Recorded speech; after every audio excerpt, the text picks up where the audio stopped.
আউযুবিল্লাহি মিনাশ শাইতানির রাজিম। বিসমিল্লাহির রহমানির রহিম। আমি এই ভিডিওতে সূরা ফাতিহার প্রথম আয়াতের ব্যাখ্যা করব। সূরা ফাতিহা কোরআনের প্রিফেস বা ফরওয়ার্ড, এটাকে উম্মুল কোরআনও বলা হয়। এটা আসলে কোরআনের অংশ নয়। যেমন 15 নম্বর সূরার 87 নম্বর আয়াতে বলা হয়েছে যে অবশ্যই আমি তোমাকে 7 আয়াত মানে সূরা ফাতিহা দিয়েছি যা বারবার পঠিত হয়। বারবার পঠিত হয় মানে প্রত্যেক রাকাত নামাজেই এই সূরা পড়তে হয়। এটা খুবই ইম্পর্টেন্ট একটা সূরা। আরও দিয়েছি মহান কোরআন। তার মানে মহান কোরআন আর সূরা ফাতিহা দুটা ভিন্ন জিনিস। অতএব সূরা ফাতিহাকে আমরা প্রিফেস বা ফরওয়ার্ড বলতে পারি কোরআনের। সূরা ফাতিহা আল্লাহর পরিচয় দান করে। আল্লাহর পরিচয় দান করে, ইসলাম সম্বন্ধে মানুষের অ্যাটিটিউড তৈরি করে সহজ সরল পথ হিসাবে বা স্থায়ী পথ হিসাবে, এবং মানুষকে প্রার্থনার শিক্ষা দেয়। তো আজকে আমি সূরা ফাতিহার প্রথম আয়াত আলোচনা করব। প্রথম 4 আয়াতে, মোটামুটি 4 আয়াতে সূরা ফাতিহা মূলত আল্লাহর পরিচয় দান করে। প্রথম আয়াত হচ্ছে, সমস্ত প্রশংসা আল্লাহ তাআলার জন্য, যিনি জগৎ সমূহের প্রতিপালক।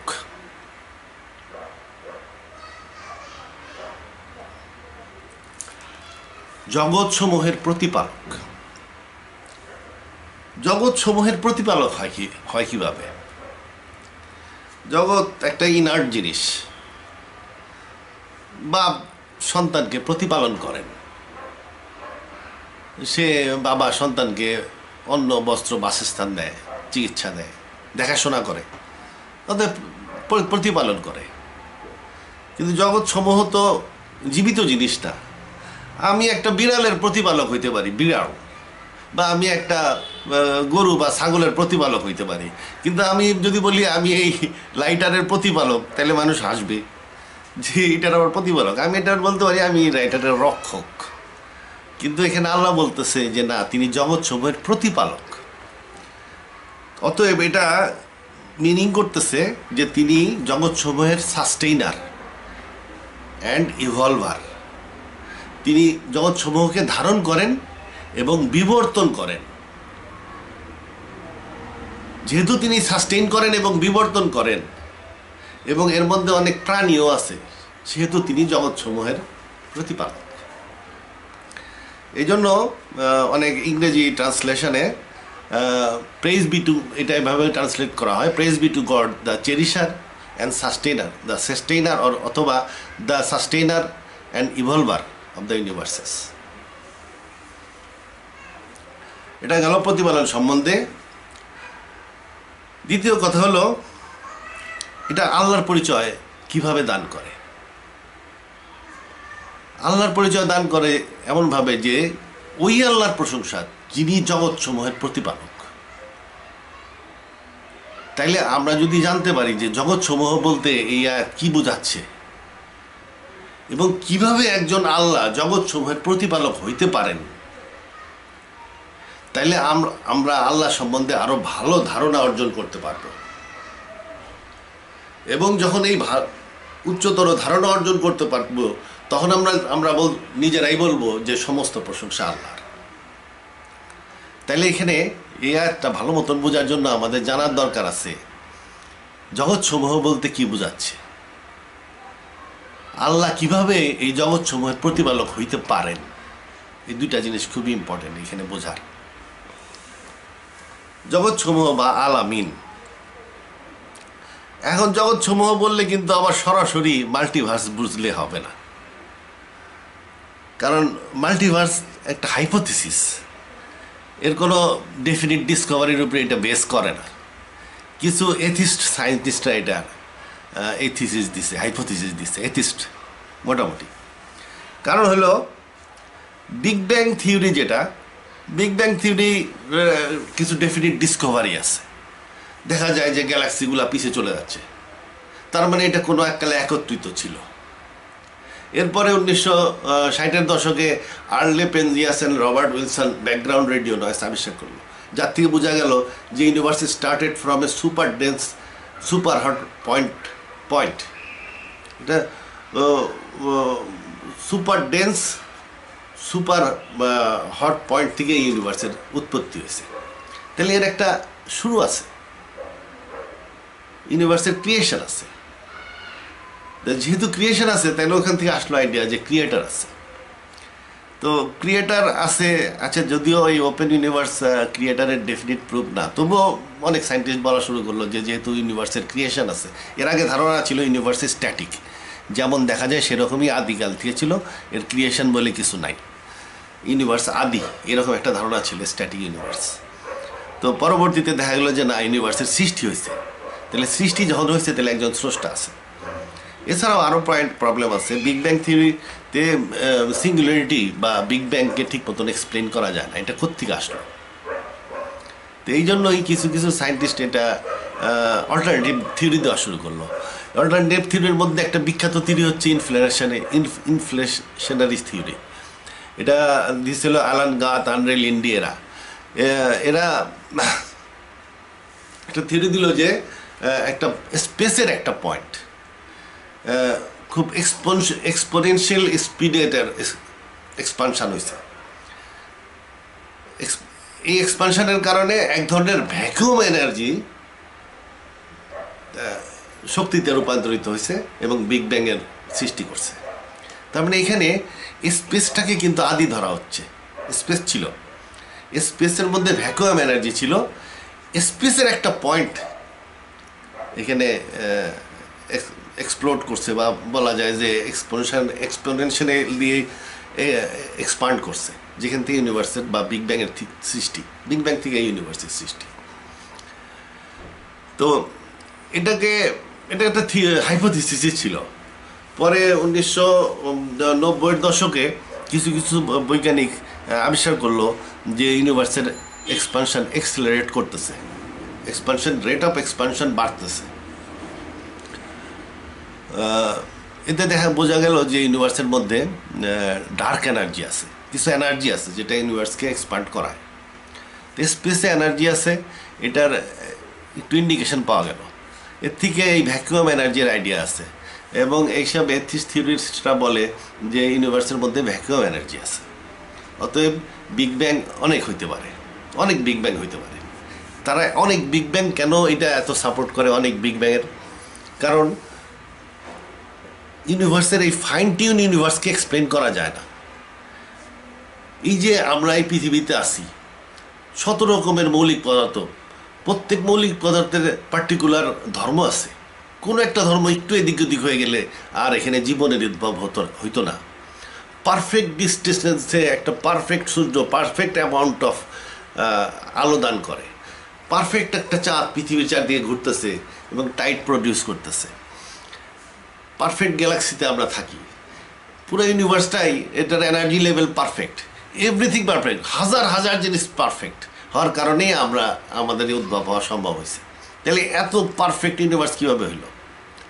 এর মধ্যে হকিন্সের আইডিয়ার থেকে সে বলছে যে ন্যাচারাল ল ফিক্সড।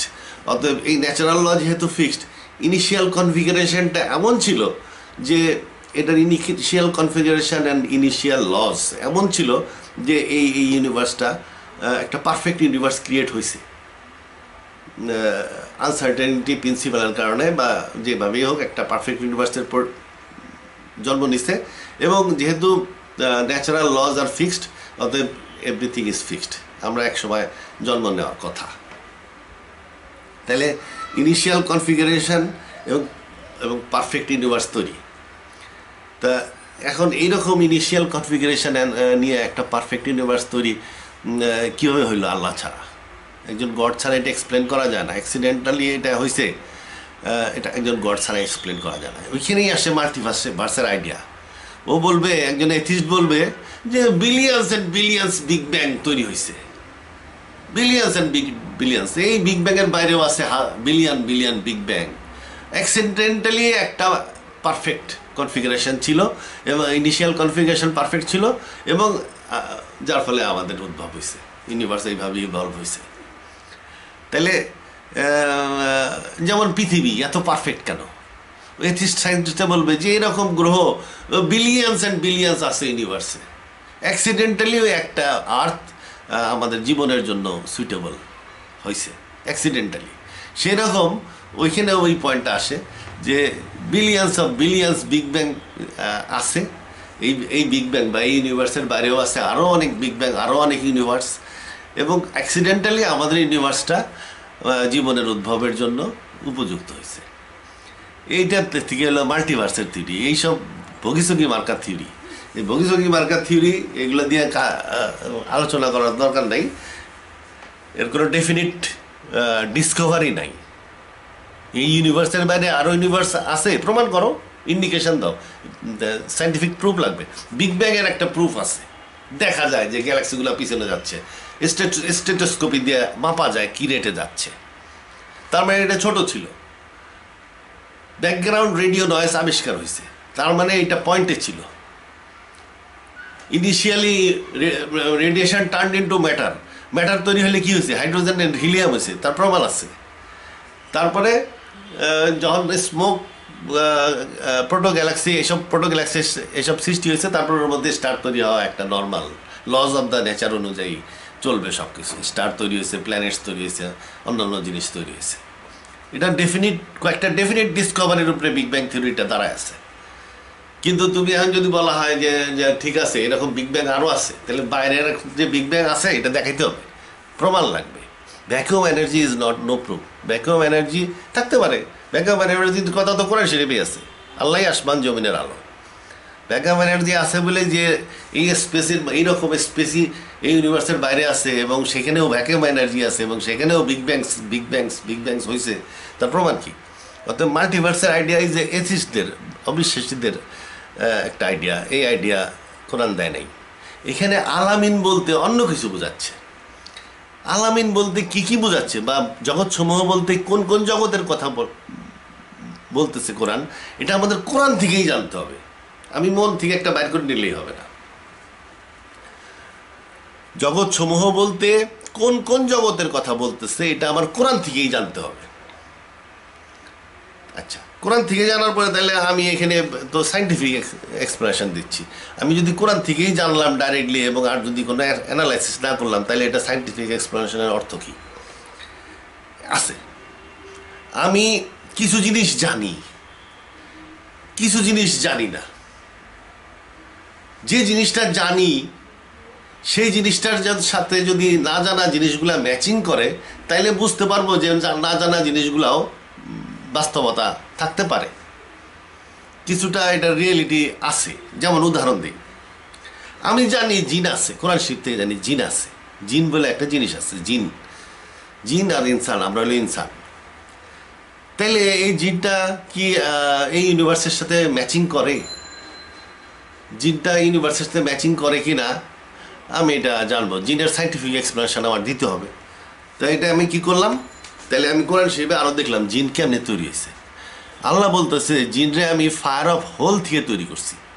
এটাকে ফায়ার অফ স্কর্চিং উইন্ড বলা হয়, কিন্তু স্কর্চিং উইন্ড ডেভিয়েটেড একটা ট্রান্সলেশন। স্টেট ডিকশনারি মিনিং সুবমি মানে হচ্ছে হোল। ডিকশনারি মিনিং অনুযায়ী যদি যাওয়া যায় তাহলে বলতে হবে fire of hole. And fire of hole বলতে এখানে ব্ল্যাক হোল বোঝাচ্ছে, এবং আমরা জানি যে থিওরিটিক্যালি ব্ল্যাক হোল হলো ডিপো অফ অ্যান্টিম্যাটার। তাইলে জিন অ্যান্টিম্যাটারের তৈরি হইতে পারে। অ্যান্টিম্যাটারের তৈরি কোরআন শরীফ ইন্ডিকেট করতেছে যে জিনরা অ্যান্টিম্যাটারের তৈরি। আরও অনেকগুলো আয়াত আছে যে থেকে আমি আমার তফসিল পড়লে বুঝতে পারবেন যে এটাতে স্পষ্ট বোঝা যায় যে জিনরা অ্যান্টি ক্রিয়েচার্স, অ্যান্টিম্যাটারের তৈরি। যদিও আল্লাহ তাদেরকে কিছু কিছু ক্ষমতা দিছে, তারা আমাদেরকে দেখতে পারে, আমরা তাদেরকে দেখি না, কিন্তু ইন্টারেক্ট করতে পারে না। ম্যাটার আর অ্যান্টি ম্যাটার একটা আর একটার কাছে সেন্সিবল না। আমরা ব্যারিয়নিক ম্যাটার বা অর্ডিনারি ম্যাটারের তৈরি, জিনরা অ্যান্টি ম্যাটারের তৈরি। ইউনিভার্সের মধ্যে অনেক অ্যান্টি ম্যাটার আছে, এটা এখন পরীক্ষিত যে প্রচুর পরিমাণে এটার অ্যান্টি ম্যাটারের অ্যান্টি পার্টিকেলের কিছু কিছু আবিষ্কারও হয়েছে, যার ফলে এটা ডেফিনিট ডিসকভারি দ্বারা প্রমাণিত যে ইউনিভার্সে প্রচুর অ্যান্টি ম্যাটার আছে। থিওরিটিক্যালি দেখা যায় ইউনিভার্সে ডার্ক ম্যাটারের পরিমাণ ম্যাটারের চেয়ে 5 গুণ বেশি। যেহেতু ডার্ক ম্যাটার আছে প্রচুর পরিমাণে ইউনিভার্সে, সেহেতু ইউনিভার্সটা দুইটা, এক ইউনিভার্সের মধ্যে আসলে দুইটা ডাইমেনশন আছে, একটা ইউনিভার্স একটা অ্যান্টি ইউনিভার্স। আমাদের গ্যালাক্সির সাথেই আছে প্রায় 5 থেকে 10 গুণ বেশি ডার্ক ম্যাটার আছে আমাদের গ্যালাক্সিতে, মিল্কি ওয়ে গ্যালাক্সিতে 5 থেকে 10 গুণ বেশি ডার্ক ম্যাটার আছে। এবং ম্যাটার, আমাদের ম্যাটার বা ব্যারিয়নিক ম্যাটার এবং ডার্ক ম্যাটার একই গ্যালাক্সি, একই গ্র্যাভিটেশনাল ফোর্স দ্বারা আবদ্ধ, যার ফলে এটাকে বলা যায় যে একটা 2 in 1 গ্যালাক্সি। একটা হলো গ্যালাক্সি, একটা অ্যান্টি গ্যালাক্সি। গ্যালাক্সির প্রাণী আমরা, অ্যান্টি গ্যালাক্সির প্রাণী জিনরা। জিনদের সাথে আরও তাদের সাপোর্টিং ক্রিয়েচার্স তো থাকতে পারে, অ্যান্টি ক্রিয়েচার্স তো থাকতে পারে। এটা সায়েন্টিস্টরাও প্রিডিক্ট করে যে হকিন্সের বইতে যেমন আছে, if you meet your anti self, do not shake hand, you would be destroyed through a great flash of light. তো যাই হোক,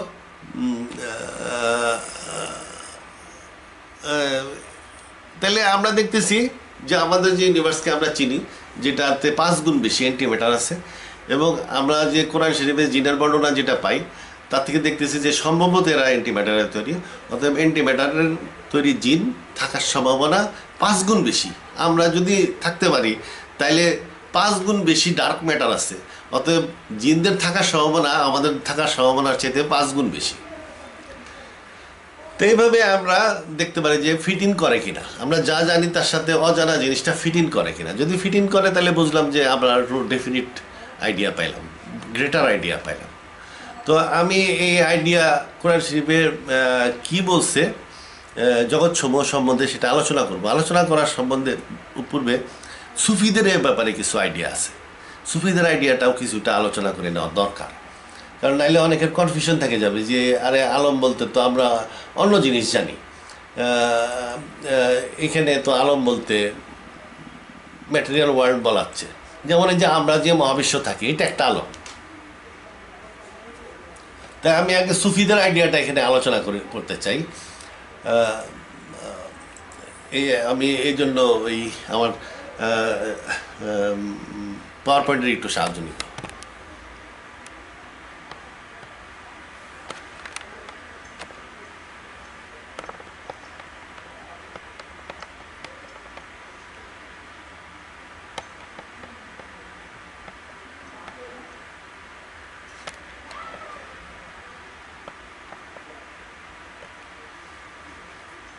Praise be to Allah, the cherisher and sustainer of the universes. আমি এখন এই ইউনিভার্সের সম্বন্ধে আলোচনা করব। আলামিন, সুফিদের আইডিয়া আলামিন সম্বন্ধে। সুফিদের আইডিয়াতে প্রথম হলো হাহুত। এই হাহুত এটা একটা আলম বলে তারা, এবং এই আলমে অনলি আল্লাহ ছিলেন, আল্লাহ ছাড়া আর কারোর জিকির এখানে করা হয় না, হাহুত। তারপরে হলো ইয়াহুত, এখানে নূর মোহাম্মদীর আইডিয়াটা আসে। এখানে দেখেন অনলি আল্লাহ, তারপরে নূর মোহাম্মদ। নূর মোহাম্মদ কী জিনিস আমরা জানি যে এই ইউনিভার্সে at the beginning of creation, at the big bang radiation turned into matter, মানে আলো পদার্থে রূপান্তরিত হয়েছিল। তাহলে সেই আলোটা কোন আলো? এই আলোটা এই নূর মোহাম্মদ বলা যায়। আল্লাহ আলো দিছিলেন বা আলো সৃষ্টি করছিলেন, বা আল্লাহ আলো নিজের থেকে দিছিলেন, এবং সেই আলোকে রূপান্তরিত করে উনি ইউনিভার্সে পরিণত করছেন, মহাবিশ্বের আকৃতি দান করছেন। তা এটাকে ইয়াহুদ, তাহলে এটাকে সৃষ্টির পর্যায়েও মনে হচ্ছে আপাতত, তবে এটাকে আলম বলে। হাহুতে শুধু আল্লাহর অস্তিত্বই আছে, এরপরে ইয়াহুতে নূর মোহাম্মদী আসতেছে, তারপরে তারা রাহুত বলে। রাহুতে এখানে রুহুর অস্তিত্ব আছে, বিভিন্ন প্রকারের রুহ এখানে আসলো। রাহুত। এরপরে হলো জাবরুত, দ্যাট কানেক্টস। জাবরুতটা যোগাযোগ করে। এখন এখানে যেহেতু এটা সুফি আইডিয়া অ্যাবাউট আলামিন, সুফি আইডিয়া অ্যাবাউট আলামিন, এখানে জাবরুত দ্যাট কানেক্টস বলতে আসলে এটা সুফি তারাক্কির জন্য বা মানে আধ্যাত্মিক উন্নতির জন্য এই আইডিয়াটা, এই আলমের আইডিয়াটা মেনলি দেওয়া, ওই লাইনে দেওয়া, আধ্যাত্মিক উন্নতির লাইনে দেওয়া। যার ফলে এই কানেক্টারটা বলতে মোটামুটি বোঝাচ্ছে এই রাহুত, ইয়াহুত এবং হারুতের সাথে যে কানেক্টিং সিস্টেম, এইটা এই কানেক্টার্স বলা হয়। এখানে কানেক্ট অন্য কিছু হইতে পারে, দ্যাট কানেক্টস। যেমন অন্য কিছু হইতে পারে, যেমন রসুল্লাহ যখন মিরাজে যান তখন দেখছিলেন চ্যানেল নেমে আসছে ইয়ের থেকে, আরাফ থেকে। আবার অ্যাঞ্জেলস, প্রচুর অ্যাঞ্জেলস আছে, তারা বিভিন্ন তথ্য নিয়ে যাতায়াত করে। তাই এগুলোও কানেক্টর হইতে পারে, কানেক্টস, দ্যাট কানেক্টস জাবরুত। এই যে কানেক্টর, এই যে চ্যানেলের দুনিয়া বা অ্যাঞ্জেলের দুনিয়া, যারা নাকি তথ্য নিয়ে যাতায়াত করতেছে, এই চ্যানেলের দুনিয়াকে জাবরুতের আলম বলা হয়। মালাকুত, মালাকুত হলো ক্রিয়েশন। এই যে আমরা এখন যা দেখি ক্রিয়েশন ফুলফিল হয়েছে এই মালাকুত। এরপরে হইতেছে নাসুত, মানে হিউম্যান। হিউম্যানকে ওরা একটা পুরা একটা আলমের মতন ধরে, মানব দেহকে, মানুষকে আলমের মতন ধরে ওরা। এটা হলো নাসুত।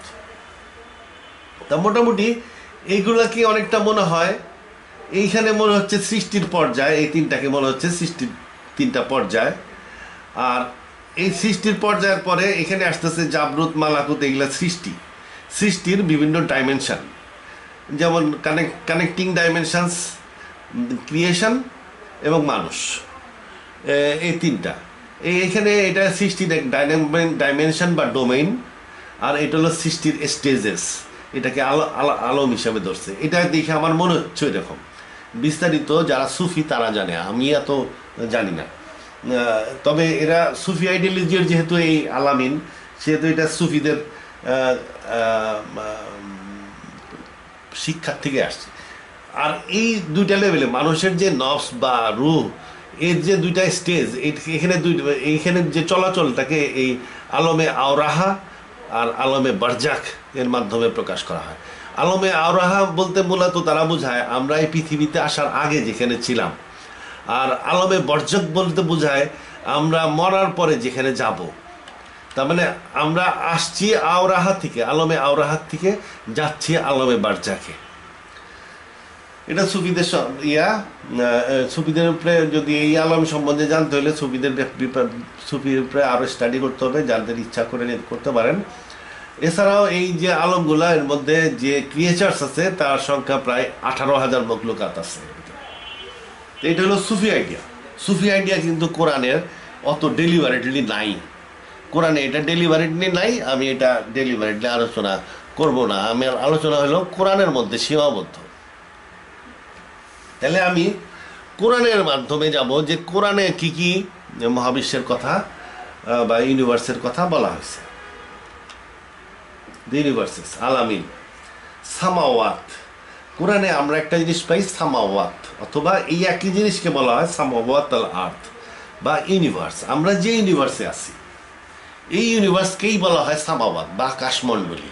7 স্তর আসমান, 7 স্তর আসমান, 7 স্তর ভর্তি হলো গ্যালাক্সি। কারণ আল্লাহ কি করছিলেন, প্রথমে ধোঁয়া ছিল, তারপরে আসমান এবং জমিনকে বললেন আসো, এবং তারপরে বললেন এটাকে 7 স্তর আসমানে সজ্জিত করলেন। এটা কোরআনের আয়াত। ধোঁয়া ছিল, অতঃপর আল্লাহ আসমান জমিনকে বললেন আসো, অতঃপর তিনি এটাকে 7 স্তরে সজ্জিত করলেন। তার মানে এই যে ধোঁয়া এবং আসমান ধোঁয়া এবং জমিন, এইটাকেই তিনি ছড়াই দিয়েছেন 7 আসমানে। ধোঁয়া এবং জমিন 7 স্তর আসমানে ছড়াই দেওয়া মানে হলো 7 স্তর আসমানই ভর্তি হলো গ্যালাক্সিস। প্রায় 170 বিলিয়ন গ্যালাক্সিস ভিজিবল ইউনিভার্সে আছে। এই গ্যালাক্সিগুলা 7 স্তর আসমানে ছড়ানো। তাহলে এই সামাওয়াত বা আমরা যে ইউনিভার্সে আছি সেই ইউনিভার্সটাকে বলা হয়,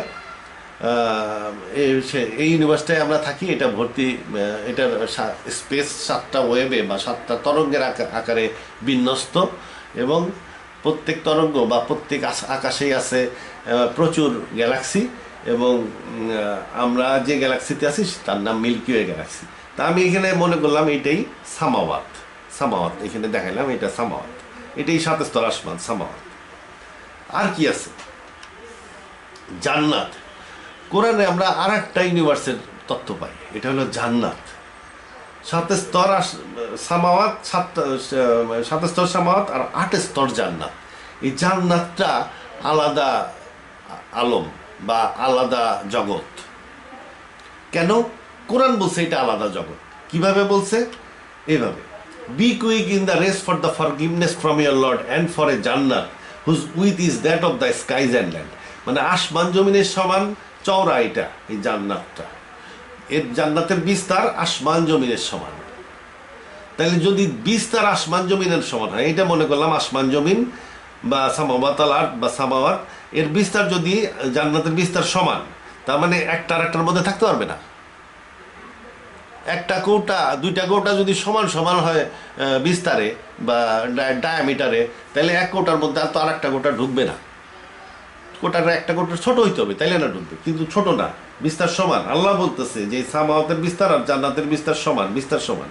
অতএব এই জান্নাত আলাদা জগৎ, জান্নাতটা আলাদা জগৎ, এই জগতের মধ্যে না। এই জগতের মধ্যে না থাকা মানে এটা আলাদা জগৎ। এই জগৎটা, এই সামাওয়াতটা সৃষ্টি হয়েছে কিভাবে? আল্লাহ বলছে, কাফেরেরা কি দেখে না আসমান জমিন সবকিছু মিলিত অবস্থায় ছিল, আমরাই এইগুলোকে আলাদা আলাদা করিয়া দিয়েছি। এই যে সামাওয়াতটা সৃষ্টি হয়েছে, আসমান জমিন সৃষ্টি হয়েছে একটা মিলিত অবস্থার থেকে বা বিগ ব্যাং থেকে। এই বিগ ব্যাং থেকে সৃষ্টি করছে আল্লাহ। আল্লাহ এটাকে আলাদা আলাদা করিয়া আছে এবং এটা সম্প্রসারিত হইয়া আছে। আকাশমণ্ডলীকে আমরাই সৃষ্টি করিয়াছি, ক্ষমতার বলে নিশ্চয়ই আমরা ইহাকে সম্প্রসারিত করিতেছি। তাহলে ইউনিভার্স এক্সপান্ড করতেছে। তাহলে একটা পয়েন্ট থেকে যার উৎপত্তি তাকে বলা হয় সামাওয়াত, যেটা সম্প্রসারিত হচ্ছে। তাহলে একটা পয়েন্ট থেকে উৎপত্তি এবং সেটা সম্প্রসারিত হচ্ছে। তাহলে এটা একটা এন্টিটি, একটা পয়েন্ট থেকে উৎপত্তি, অতএব এটা একটা এন্টিটি, এটা একটা জগৎ। এই জগৎকে বলবো আমরা সামাওয়াত। আর এইটার যে বিস্তার, এই বিস্তারের সময় নিয়ে আর একটা জগৎ আছে যার নাম জান্নাত। এটা আরো আর আয়াতে আছে, এই যে race to the forgiveness from your Lord and the জান্নাত the width of which is the width of the skies and land. আসমান জমিনের সমান চওড়া, আর একটা আয়াতে বললো। তাহলে মানে দুইটার বিস্তার সমান। তারপরে বাইবেলেও আছে, because only a few will be saved god created 2 universes instead of only 1। তাহলে আল্লাহ দুইটা দুনিয়া, মহাবিশ্ব বা দুইটা জগৎ সৃষ্টি করছে। কিসের জন্য? Only a few will be saved, মানুষের জন্য। কিছু মানুষকে এইখান থেকে রক্ষা করা হবে, এই জন্যই সৃষ্টি করা আছে। তাহলে জান্নাত একটা আলাদা দুনিয়া, তাহলে আমরা আলাদাভাবে এখানে আঁকলাম। সরি, এই আঁকা ব্যাখ্যাতেরা হয়েছে। তো যাই হোক, জান্নাত এরকম বিস্তার সমান, বিস্তার সমান। তাহলে আমরা দুইটা জগৎ পাইলাম, দুইটা আলামিন পাইলাম। আর কি আছে কোরআনে? বারজাক, বারজাক আছে। এটা সুফি আইডিয়াতেও পাইছি, আলমে বারজাক। সুফিরাও বলে আলমে বারজাক, আলাদা একটা আলম। তাহলে বারজাক কি করে? এই দুই মহাবিশ্বকে, দুই জগৎকে আলাদা করে রাখে। তাহলে এটাকে দেখালাম, এটা বারজাক, এটা এই দুই জগৎকে আলাদা করে রাখছে। সম্ভবত এই স্পেসটা অন্য ধরনের স্পেস, যার ফলে এটা ম্যাটার সাপোর্ট করে না। ম্যাটার সাপোর্ট না করলে এইখান থেকে কেউ এইদিকে যেতে পারবে না। তারপরে পুলসুরাত বা আসসিরাত। এই যে এইখান থেকে কিছু লোক শেষ বিচারের পরে এইখানে বা জান্নাতে যাবে, সামাওয়াত থেকে জান্নাতে যাবে। জান্নাতে অনেক মানুষ যাবে, আমরা এখন সামাওয়াতে আছি, কিছু লোক শেষ বিচারের পরে জান্নাতে যাবে। তাইলে যেহেতু জান্নাতে যাবে, সেহেতু কোনো আসসিরাত বা কোনো পথ আছে, তাহলে এই যে পথটা দেখালাম, এটাকে আমি লিখছি পুলসিরাত, এটাকে আসলে হবে আল আসসিরাত। পুলসিরাত লিখছি, ভারতীয় ভাষায় লিখছি পুলসিরাত। তাহলে এটা একটা চ্যানেল। রাসূলুল্লাহ সাল্লাল্লাহু আলাইহি ওয়াসাল্লাম যখন মিরাজে গেছিলেন, উনি 7ম আসমানে যাওয়ার পরে এই দেখছিলেন যে আরাফ থেকে দুইটা নদী নেমে আসছে, একটার নাম দজলা, একটার নাম ফোরাত। আসলে কিন্তু এটা ওই ইরাকের দজলা ফোরাত না, এটা দজলা ফোরাত হলেও ওই আরাফ থেকে নেমে আসছে, 7ম আসমানের দিকে নেমে আসছে, এই ইউনিভার্সে নেমে আসছে। এই নদী পানির নদী না, একটা হলো রিভার অফ ডার্কনেস, একটা হলো রিভার অফ লাইট। তার মানে এটা নেগেটিভ পজিটিভের মতন আর কি। এই river of darkness and river of light, এই দুইটা মিলে একটা পাথ বা রাস্তা তৈরি হয়েছে। এই রাস্তা দুই মহাবিশ্বকে কানেক্ট করে। তাহলে এটা একটা পুলসুরাত, যেটা কানেক্টর হিসাবে কাজ করে। তাহলে কানেক্টর হিসাবে আমরা একটা আলম পাইছি ওই যে সুফি আইডিয়াতে, কানেক্টরের আলমটাও পাইছি, যেটা কানেক্ট করে। তাহলে তারপরে আছে কি সিদরাতুল মুনতাহা। এই রাস্তার একটা অংশ সিদরাতুল মুনতাহার মধ্যে দিয়ে গেছে। এই হলো আমি সিদরাতুল মুনতাহা আঁকলাম।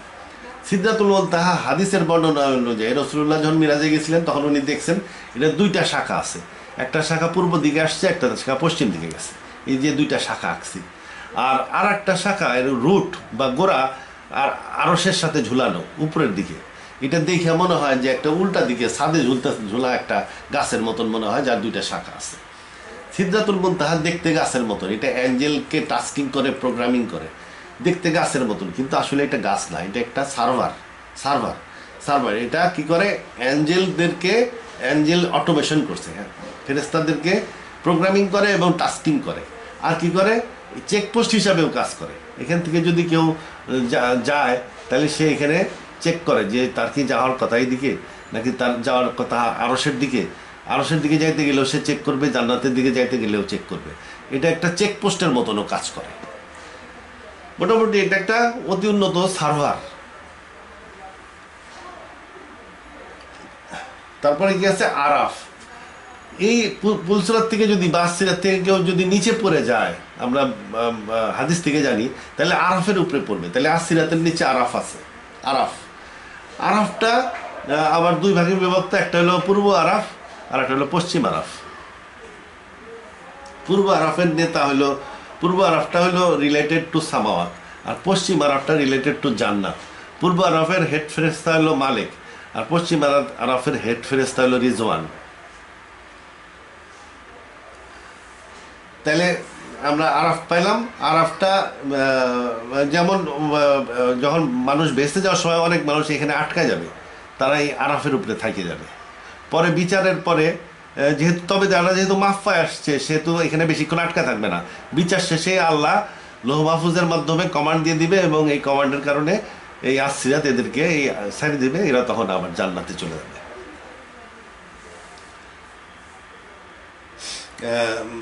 এই ইউনিভার্সের ফেরেশতারা কিন্তু এইদিকে যাইতে পারে না, বা এই ইউনিভার্সের ফেরেশতারা আরশেও যাইতে পারে না। প্রত্যেক এলাকারই আলাদা আলাদা ফেরেশতা আছে। এরপর আছে কি ইল্লিন কোথায়, বারজাকের উপরের অংশে। এই যে মনে করলাম এটা ইল্লিন একটা হোলোগ্রাফিক ইউনিভার্সের মতন।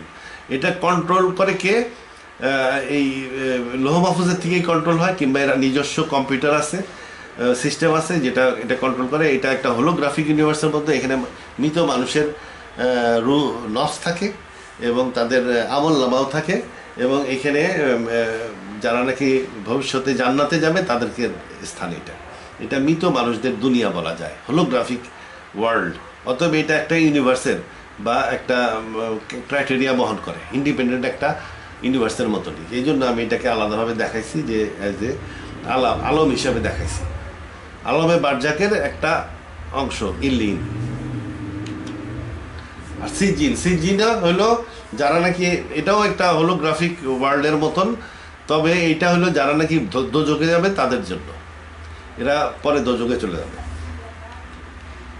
এরপরে আছে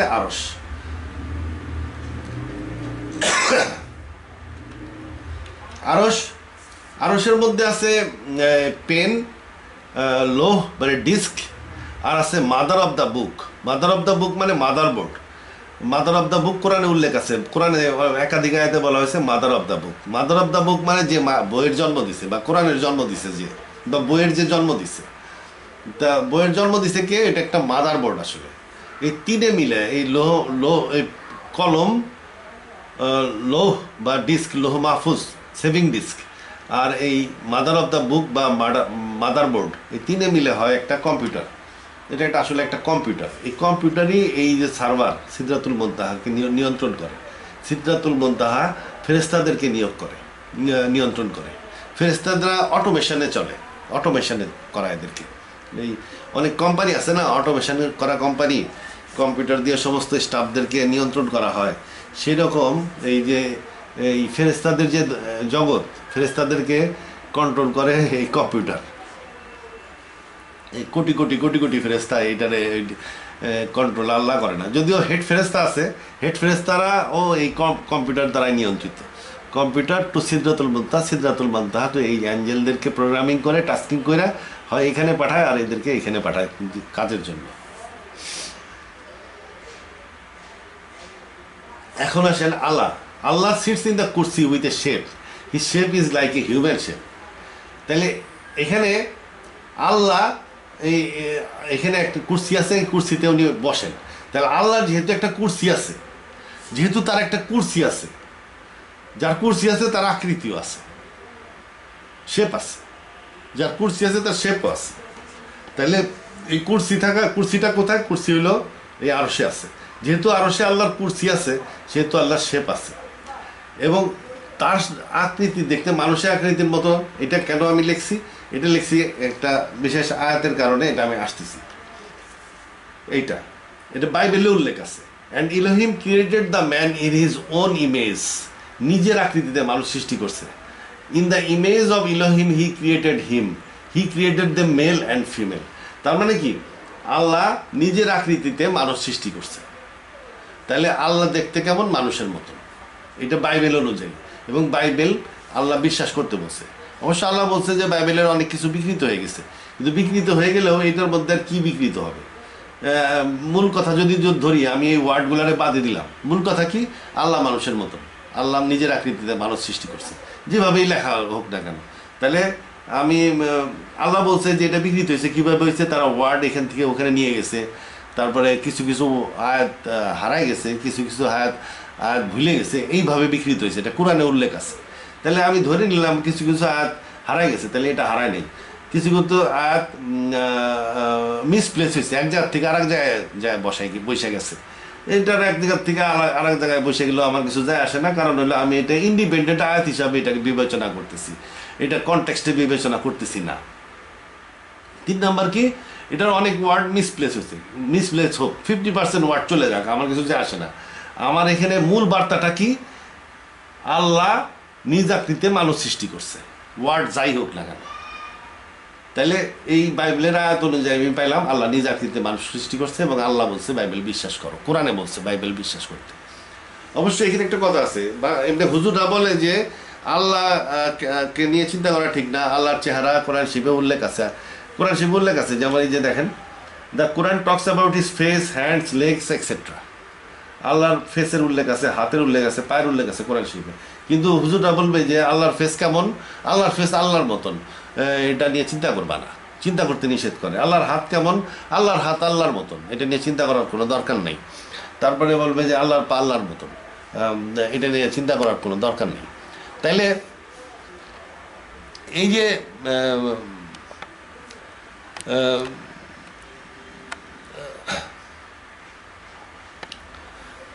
তাহলে এই যে যদি হ্যাঁ, যাদের এমনি শিক্ষা দীক্ষা কম আছে, কিংবা যাদের অত চিন্তা করার সময় নেই, তাদের জন্য হুজুরদের কথা ঠিকই আছে। যেহেতু চিন্তা করার সময় নেই, উল্টাপাল্টা চিন্তা করে একটা রং জায়গায় যায় পৌঁছাবে। না চিন্তা করা ভালো, চিন্তা করা চাইতে। তবে যদি আমরা মনে করি যার সময় আছে বা যার জ্ঞান অর্জনের স্কোপ আছে, তার জন্য এটা চিন্তা করা উচিত, বরং চিন্তা করা ভালো। এবং আল্লাহ বলছে যে মানুষকে নিজের আকৃতিতে সৃষ্টি করছে। যাই হোক, সো আল্লাহ হ্যাজ শেপ। তা এই জন্য আমি এখানে একটা কুরসিও আঁকলাম। আল্লাহর কুরসি এরকম না, এটা তো মানুষের চেয়ার, কুরসি। আল্লাহর কুরসি মনে করেন একটা ফাইটার প্লেনের পাইলটের সিটের মতন। কারণ আল্লাহর কুরসিটা শুধু যে এইখানে থাকে তা না। আয়াতুল কুরসি বা ওই ইয়েতে কোরআন শরীফে সূরা বাকারাতে বলা হয়েছে extend his Kursi in the সামাওয়াত, মানে সে কুরসি তার উইরে চলে আসতে পারে সামাওয়াতে আইসা ফেরেশতাদের খোঁজ খবর নেয় যে মানুষ কি করছে, অমুককে কি করছে, অমুককে কি করছে, খোঁজ খবর নেয়। প্রত্যেক রাত্রে আল্লাহ প্রথম আসমানে নেমে আসেন। তাইলে যে কুরসি, এটা উড়ন্ত কুরসি আর কি, বা উড়ন্ত কুরসি না হলেও এক্সটেন্ড করা যায়।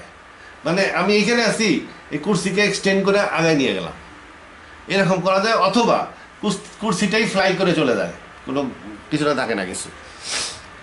যেরকমই হোক, কোরআন শরীফে বলছে যে আল্লাহ তার কুরসিকে সামাওয়াতে এক্সটেন্ড করেন, এবং এ উভয়ের পরিচালনায় তাকে কোনো বেগ পেতে হয় না। এখানে উভয় বলতে এইটা আর এইটা বলতেছে, তার মানে এখানেও এক্সটেন্ড করেন। তাহলে এই দুই মহাবিশ্বকে, যদিও আল্লাহ আরশে আছেন, এই দুইটাকে পরিচালনায় তাকে কোনো বেগ পেতে হয় না, কারণ তিনি তার কুরসিকে এক্সটেন্ড করেন। তাহলে তার কুরসিটা কেমন ওই প্লেনের পাইলটের সিটের মতন সাহায্য করে চলে আসলো আল্লাহ আর কি, প্রথম আসমানে বা জান্নাতে যেখানে ইচ্ছা চলে গেল। তবে আল্লাহ আসলেও আল্লাহ সব জায়গায় যেতে পারে না। এই যে আল্লাহ যে আরশে থাকে, আরশে তার একটা নির্দিষ্ট জায়গা আছে। আরশে অনেক ফেরেশতা আছে, এই কম্পিউটার আছে, আরও অনেক কিছু, সিদরাতুল মুনতাহার গোড়া আছে, অনেক কিছুই আছে আরশে। কিন্তু আল্লাহ থাকে একটা নির্দিষ্ট একটা ডোমেইনের মধ্যে থাকে, নির্দিষ্ট একটা এলাকায় সে থাকে। কারণ হইল আল্লাহর অত্যাধিক পাওয়ারের কারণে। যদি এই লৌহ মাহফুজের কম্পিউটারের কাছে আসলো, দেখা গেলো লৌহ মাহফুজ গেল গইলা। আল্লাহর নূরের তাজাল্লি এত বেশি পাওয়ারফুল যে আল্লাহর কাছে যাওয়া যায় না। এই জন্য আল্লাহ তার নিজস্ব একটা ডোমেইন আছে, সেই ডোমেইনের মধ্যে থাকে। আরশের মধ্যেও তার একটা ডোমেইন আছে, সেই ডোমেইনে সে থাকে। এছাড়াও এই যখন সে সামাওয়াতে আসে, সামাওয়াতে যে অবজেক্টে আসে, যেখানে ফেরেশতাদের কাছে যে গ্রহে বা যে নক্ষত্র, যে গ্রহে আইসা সে ফেরেশতাদের কাছ থেকে হিসাব নেয়, যেখানে বাইতুল ইজ্জাত আছে, সেখানে আইসা ফেরেশতাদের কাছে জিজ্ঞেস করে। এই বাইতুল ইজ্জত ধ্বংস হয়ে যেত যদি নাকি কুরসি না থাকতো। কুরসিও কিছুটা প্রোটেকশন, যে সে আল্লাহ যখন কুরসিতে করে আসে, কুরসির কিছু প্রোটেকশন দেওয়ার ক্ষমতা আছে, সে প্রোটেকশন দেয়, যার ফলে যেখানে আল্লাহ আসে সেই জায়গাটা ধ্বংস হয় না। তবে ওই যে জায়গায় আসে সেই জায়গাও অনেক উন্নত, যার ফলে তার সহ্য করার ক্ষমতা আছে। যেমন মুসা আলাইহিস সালাম আল্লাহরে দেখতে চাইতেছিল, আল্লাহ আসতে গেছে, শেষ পর্যন্ত মুসা সারাই না দেখেই যাবো, কারণ মুসা আবার আল্লাহর বন্ধু, শেষে পাহাড় গেল পুইরা, শেষে আল্লাহ আশা বাদ দিছে। কারণ এই কুরসির প্রোটেকশনের ক্ষমতা থাকলেও ওর একটা লিমিটেশন আসে, সে আর কত প্রোটেকশন দিব। আল্লাহর পাওয়ার এত বেশি যে ওই পৃথিবীর মতন একটা গ্রহরে বাঁচানোর মতন ক্ষমতা এই কুরসির নাই। ওই যে টুকে দিক ওদিক দিয়ে বাইরে যায়, ওতেই পৃথিবী জ্বলে যাওয়ার কথা, যার ফলে কুরসি প্রোটেকশন দিতে পারে না পৃথিবীকে। তবে বাইতুল ইজ্জত যেখানে আছে সেই গ্রহটা নিশ্চয়ই অনেক উন্নত। কুরসি যা প্রোটেকশন দেয় আর ওই গ্রহটা, উন্নত গ্রহটার যা অবস্থা, তাতে মিলায় টিলায় আল্লাহ ওখানে আসতে পারে। আল্লাহ সব জায়গায় আসতে পারে না, আসলে তার নূরের তাজাল্লিতে ধ্বংস হয়ে যাবে। যাই হোক, এখানে একটা কথা আছে, আল্লাহ নূরের তাজাল্লির কারণে আসে না, তবে আল্লাহর নফসের ক্ষমতা এত বেশি যে আল্লাহ নূরকে তার ভিতরে নিয়ে নিতে পারেন এবং একটা সাধারণ মানুষের মতনও আসতে পারেন। এটা হাদিসে আছে যে কিয়ামতের দিন হাসরের মাঠে আল্লাহ সাধারণ মানুষের আকৃতিতে প্রথমে আসবেন, কিন্তু মানুষ তাকে আল্লাহ হিসাবে স্বীকার করবেন না। তারপরে উনি কুরসি সহ এবং ওই ফরমালি একদম প্রথমে ফেরেশতারা আসবে বিভিন্ন আসমানের, তারপরে ফরমালি আল্লাহ হিসাবে আসবেন জাকজমকের সাথে, কিন্তু তার আগে আল্লাহ একটা সাধারণ মানুষের মতন আসবেন। তার মানে আল্লাহর আসার ক্ষমতা আছে। এটা নিয়ে আমি আরও আলোচনা করব। আল্লাহর আসার ক্ষমতা থাকলেও আমার মনে হয় না সব সময় আছে, এটা না, এখন নাই, এখন এই ক্ষমতা নাই। এখন আসলে ইউনিভার্স উল্টাপাল্টা হয়ে যাবে। কিয়ামতের দিন ক্ষমতাটা হবে কিভাবে হবে, এটা আমি একটু পরে আলোচনা করব। কিয়ামতের দিনে আল্লাহ সাধারণ মানুষ হিসাবে হাসরের মাঠে আসতে পারবেন, কিন্তু আজকে বর্তমান পরিস্থিতিতে উনি ধুম করে একটা সাধারণ মানুষের মতন একটা স্টেডিয়ামে ক্রিকেট খেলা দেখতে আসতে পারবেন না। কারণ উনি যদি এরকমভাবে ক্রিকেট খেলা দেখতে চলে আসেন, এই দুনিয়া ধ্বংস লন্ডভন্ড হয়ে যাবে।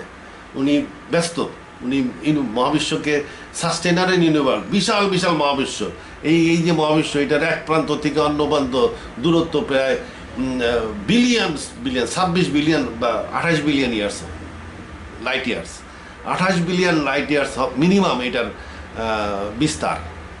বৈজ্ঞানিকরা বলে 96 বিলিয়ন লাইট ইয়ার্স কোমোবিক ডিস্টেন্স সহ। তা আমি অত ধরলাম না, বাদ দিলাম। যদি আলোর বেগেও এটার সম্প্রসারণ হয়ে থাকে, এর বয়স, মহাবিশ্বের বয়স প্রায় 1400 কোটি বছর, তাহলে এটার বিস্তার প্রায় 14 বিলিয়ন লাইট ইয়ার্স হবে। তো এইটার বিস্তার যদি 14 বিলিয়ন লাইট ইয়ার্স হয়, তাহলে এইটার বিস্তারও তাই হবে। এত বিশাল বিশাল মহাবিশ্ব, আরাফও অনেক বড়। আর এইটা যে কত বড় এই আরশ, সেটা কে জানে। তাহলে এত বড় বড় মহাবিশ্ব আল্লাহ সাস্টেইন করতেছে, রিভলভ করতেছে। উনি ফট করে সাধারণ একটা মানুষের মতন একটা স্টেডিয়ামে এসে ক্রিকেট খেলা দেখতে আসবেন, এটা এই অবস্থায় সম্ভব কিনা আমার সন্দেহ আছে।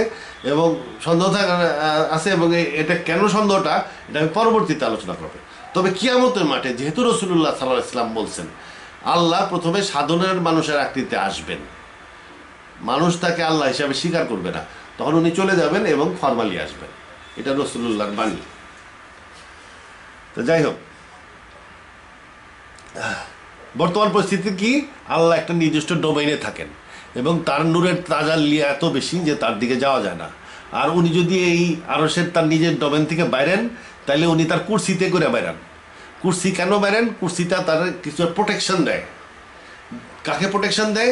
যেখানে উনি যাচ্ছেন সেই গ্রহ বা নক্ষত্র ওইগুলাকে প্রোটেকশন দেয়, যেন উনি যাচ্ছেন আশেপাশের সমস্ত কিছু গ্রহ নক্ষত্র পুইরে সার্কার হয়ে গেল, সেরকম না যেন না হয়। এই প্রোটেকশনটা দেওয়ার জন্য উনি কুরসি ব্যবহার করেন। কুরসিটা প্রোটেকশন দেয় যে গ্রহে তিনি যান সেই গ্রহকে বা সেই নক্ষত্রকে বা সেই অবজেক্টকে প্রোটেকশন দেয় কুরসি। এই জন্য আল্লাহ বলছে এক্সটেন্ড হিট কুরসি into the universe, into the সামাওয়াত। আল্লাহ এক্সটেন্ড করে, এবং এই উভয়ের পরিচালনায় তাকে কোনো বেগ পেতে হয় না। Then how he is present everywhere. তাহলে যে আল্লাহর আকৃতি আছে, উনি বুঝলাম কুরসি এক্সটেন্ড করে এখানে ওখানে যান, ফেরেশতাদের দেখাশোনা করেন, এর মাধ্যমে তো এই দুই মহাবিশ্বের প্রতিপালন সম্ভব না। ফেরেশতাদের মাধ্যমে উনি জীব জগতের প্রতিপালন করতে পারেন।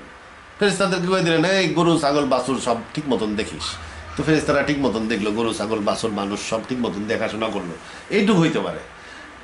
সামাওয়াত অ্যান্ড জান্নাত, আরশ, আরাফ, বারজাক, ইলিন, সিজিন, এই যে বিশাল বিশাল এগুলো, যাই হোক, এইগুলো বিশাল বিশাল মহাবিশ্ব, এইটার সাস্টেইনিং অ্যান্ড ইভলভিং, এইটা তো এই আকৃতি বিশিষ্ট আল্লাহ দিয়ে সম্ভব না। এরকম তাকে এরকম দেখা যাচ্ছে না যে উনি এগুলাকে ধারণ করেন এবং প্রতিপালন করেন। যে আল্লাহর আলোচনা আপনি এতক্ষণ করলাম, এই যে আকৃতি বিশিষ্ট আল্লাহ, এই আকৃতি তো বিশিষ্ট আল্লাহর এমন কোনো গুণ আমরা দেখি নাই যা দিয়ে উনি এই এই ইউনিভার্সেস ধারণ করতে পারেন এবং বিবর্তন করতে পারেন। তাইলে আমাদের আল্লাহ সম্বন্ধে আরও জানতে হবে। আল্লাহ আকৃতি আছে, আরশে থাকেন, একই সাথে আল্লাহ সব জায়গায় থাকেন। সেইটা কিভাবে থাকেন এটা আমাদের বুঝতে হবে। উনি আমাদের শাহরগের চাইতে নিকটবর্তী। কিভাবে উনি শাহরগের চাইতে নিকটবর্তী? কোরআন শরীফে আছে যদি তিনজন লোক কথা বলে, চতুর্থ জন হয় আল্লাহ, তিনি তাদের সমস্ত কথা শুনেন, তিনি সব শুনেন, সব দেখেন, তিনি সর্বস্থানে বিরাজমান। কিভাবে? আকৃতি বিশিষ্ট একজন আল্লাহ কিভাবে সর্বস্থানে বিরাজমান, এইটা যদি আমাদের বুঝতে হয়, তাহলে আমাদের আত্মা সম্বন্ধে কিছু আইডিয়া থাকতে হবে। তাহলে আমি পরবর্তীতে আত্মা সম্বন্ধে একটু আলোচনা করব। তাহলে আমরা এতক্ষণ আলম সম্বন্ধে আলোচনা করলাম, আলম ইউনিভার্সের সম্বন্ধে আলোচনা করব। এখন আমরা আত্মা সম্বন্ধে আলোচনা করব। কেন? এই আত্মা সম্বন্ধে আলোচনা করার উদ্দেশ্য হলো যেন আমরা বুঝতে পারি কিভাবে আল্লাহ এই দুই ইউনিভার্স বা দুই ইউনিভার্সের বেশি যত ইউনিভার্স আছে, এই আলামিন জগৎসমূহে কিভাবে ধারণ করেন এবং বিবর্তন করেন, কিভাবে তিনি এদের প্রতিপালক। আত্মা কি? They ask thee concerning the রু, সে দ্য রু is command of my lord. তাহলে আত্মা হইতেছে কমান্ড, আল্লাহর আদেশ বিশেষ। Of knowledge it is only a little that is communicated to you. তাহলে আল্লাহর আদেশ বিশেষ। আমরা প্রকৃতিতে অনেক জিনিস দেখি যেগুলো আদেশের মতন কাজ করে, যেমন নাকি এই যে পৃথিবীর একটা বিরাট ম্যাগনেটিক ফিল্ড আছে। এই ম্যাগনেটিক ফিল্ড একটা আদেশের মতন কাজ করে। কীরকম আদেশ? সে আদেশ করতেছে সোলার উইন্ডকে, যে সোলার উইন্ডকে আদেশ করতেছে ঢুকো না, পৃথিবীর মধ্যে ঢুকো না, ঢুকিস না, এই বাধা দিচ্ছে, যার ফলে সোলার উইন্ড এই দুই দিক দিয়ে চলে যাচ্ছে। তাহলে এই যে সূর্য থেকে সব সময় এমিনেটিং করতেছে, সূর্য বিপুল পরিমাণ সোলার উইন্ড এমিনেটিং করে। এই সোলার উইন্ড পৃথিবীতে ঢুকলে জীবজগৎ, গাছপালা, পশু পাখি সব মরে যেত। এই যেন মরে না যায়, প্রোটেকশনের জন্য আল্লাহ পৃথিবীকে একটা বিরাট চুম্বক ক্ষেত্র দিচ্ছেন। এই চুম্বক ক্ষেত্র কি কমান্ড হিসাবে কাজ করতেছে। কি কমান্ড? ঢুকিস না। কারে দিচ্ছে কমান্ড? এই সোলার উইন্ডকে কমান্ড দিচ্ছে। তাইলে চুম্বক ক্ষেত্রটা একটা কি কমান্ড। তাহলে চুম্বক ক্ষেত্রটা একটা আত্মার ক্যারেক্টার ধারণ করে, একটা চুম্বক শক্তি একটা আত্মার ক্যারেক্টার ধারণ করে। এই যে পৃথিবী, এই পৃথিবী মাটি, এর মধ্যে চুম্বক চুম্বক শক্তি হইলো কেমনে? তাও ছোটখাটো না, বিশাল চুম্বক ক্ষেত্র, চুম্বক শক্তি পৃথিবীর আছে। এটা বৈজ্ঞানিকরা বলে রোটেটিং, মানে পৃথিবী ঘুরতেছে। কনভেক্টিং, মানে পৃথিবীর মধ্যে যে লোহা আছে, গলিত লোহা আছে, এটা কনভেক্টিং, তল থেকে উপরে যায়, উপর থেকে নিচে যায়, convecting. And electrically conducting fluid can maintain magnetic field. মানে এটা থিওরি একটা দেওয়া লাগবে, দিছে আর কি, ছাগলের মতন বানায় না এরকম। এটা মাটি মাটি দিবনি, ভিতরে ফ্লুইড ঢুকাইয়া ঘুরা, আর ওই ভিতরে এই কনভেক্টিং কারেন্ট তৈরি কর, ওইটা বিদ্যুৎ বানায় দেখা, থিরি মারে হালার পর হালার। তারপরে কি, সূর্যের মধ্যে তো ইয়ে নাই, ওগুলা কিছুই নাই, মাটি নাই, লোহা তো থাকারই কথা না। পৃথিবীর মধ্যে বুঝলাম গলিত লোহা আছে, গলিত লোহা চুম্বক হয় না। তো এরা বলতেছে ঠিক আছে, কনভেক্টিং হইলে হবে, ইলেকট্রিক্যালি কন্ডাক্টিং এবং কনভেক্টিং হইলে হবে। আচ্ছা ধরলাম ইলেকট্রিক্যালি এটা হইল, সূর্যের মধ্যে তো লোহা নাই, সূর্যের মধ্যে এখনো লোহা হয় নাই, ওই পর্যায়ে সূর্য যায় নাই। তাহলে লোহা যদি সূর্যের মধ্যে না থাকে, তাহলে সূর্যের মধ্যে এত শক্তিশালী চৌম্বক ক্ষেত্র সূর্যের কোত্থেকে আসলো? ওইখানে থিওরি মারে যে আয়নাইজড গ্যাসেরও চৌম্বক ক্ষেত্র থাকতে পারে। মানে বৈজ্ঞানিক হয়েছে, এখন কিছু একটা থিওরি মারতেই হবে, এই আর কি। এখানে দেখেন এই তারের মধ্যে দিয়ে বিদ্যুৎ প্রবাহিত হচ্ছে, এখানে দেখেন তারের মধ্যে দিয়ে বিদ্যুৎ প্রবাহিত, ম্যাগনেটিক ফিল্ডটা এরকম, আর কারেন্টটা এইদিকে প্রবাহিত হচ্ছে। তার মানে কি, এই ম্যাগনেটিক ফিল্ড, এই ম্যাগনেটিক ফিল্ড কমান্ড হিসেবে কাজ করতেছে, সে ইলেকট্রনগুলোকে এই দিকে প্রবাহিত করতেছে, এই যে বুড়ো আঙুলের দিকে প্রবাহিত করতেছে ইলেকট্রনগুলোকে।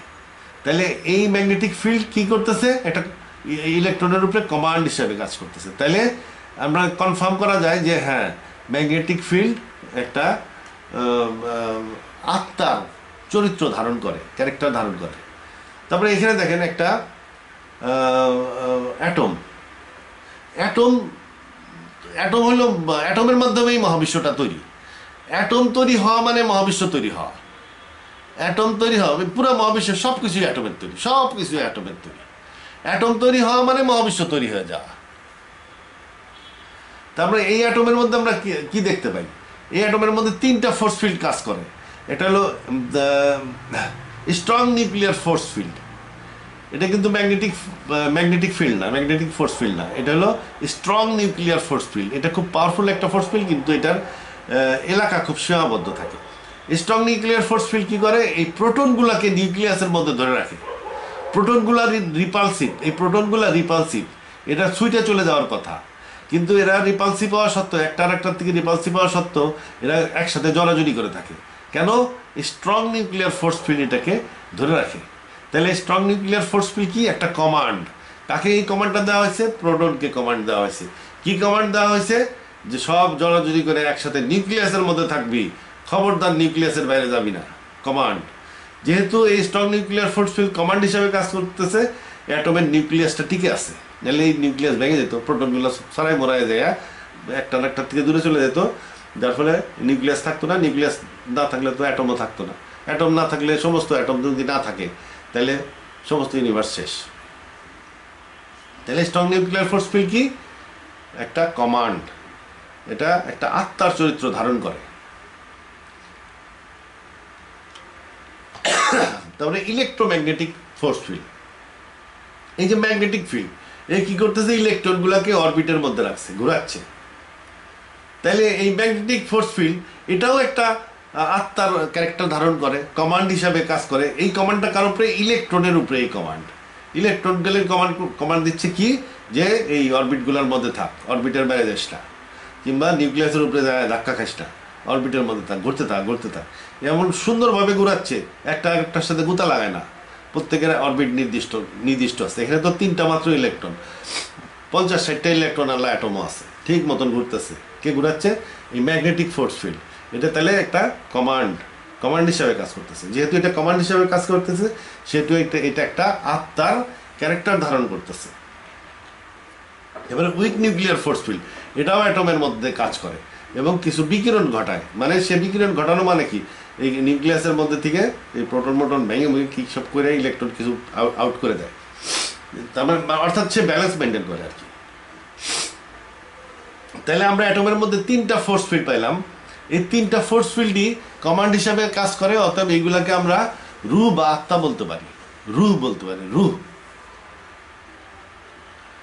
These force fields act as commands prophet said the souls are like, এখন আমরা তো কোরআনের এত আলোচনা করলাম এতক্ষণ। They ask thee concerning soul say রু is command of my Lord, of knowledge it is only a little that is communicated to you. এটা আমি আলোচনা করলাম। এখন হাদিস আলোচনা করতে হবে। আয়াত আলোচনা করতে এখন হাদিস। রাসূলুল্লাহ কি বলছেন? The souls are like conscripted soldier, মানে কনস্ক্রিপ্টেড সোলজার মানে ধরে মানে নতুন যোগ দিছে এরকম young soldier, conscripted soldiers, those whom they recognise they get along with, and those whom they do not recognise they will not get along with. দেখবেন যে পাঁচ ছয়টা ইয়াং সোলজার মনে করেন এক জায়গায় বসে আছে, যদি কেউ তাদের দিকে অপরিচিত কেউ যদি তাদের দিকে যায় তাহলে খেলে দিবে, এই যাও যাও এখানে এসো না, এরকম খেলে দিবে। অপরিচিত লোক সে তাদের কাছে তারা আসতে দেয় না। ওই 5-6 জন সোলজার অপরিচিত লোককে আসতে দিবে না। আবার যদি পরিচিত লোক হয় তাহলে সেটাকে নিয়ে আসবে, নিয়ে এসে গল্প শুরু করবে, নানান রকমের গল্প করবে, এখানে গেছি এখানে গেছি, এইটা করছি এইটা করছি, বিশাল বিশাল গল্প মারতে থাকবে।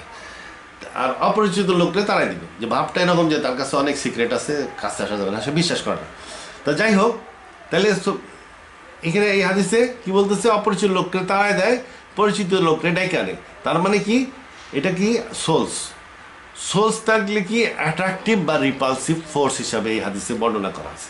এই হাদিসের অর্থ হলো souls are like conscripted soldier, those whom they recognise they get along in, মানে এটা একটা attractive force, and those whom they do not recognise they will not get along with, মানে এটা একটা রিপালসিভ ফোর্স হিসাবে কাজ করে, অ্যাট্রাকটিভ বা রিপালসিভ ফোর্স। যেমন উদাহরণস্বরূপ এইখানে এই যে ম্যাগনেটিক ফোর্স ফিল্ড কী করে? ইলেকট্রনকে চেনে, সে ইলেকট্রনকে ধৈর্য ঘুরাচ্ছে, কারণ সে ইলেকট্রনকে চেনে।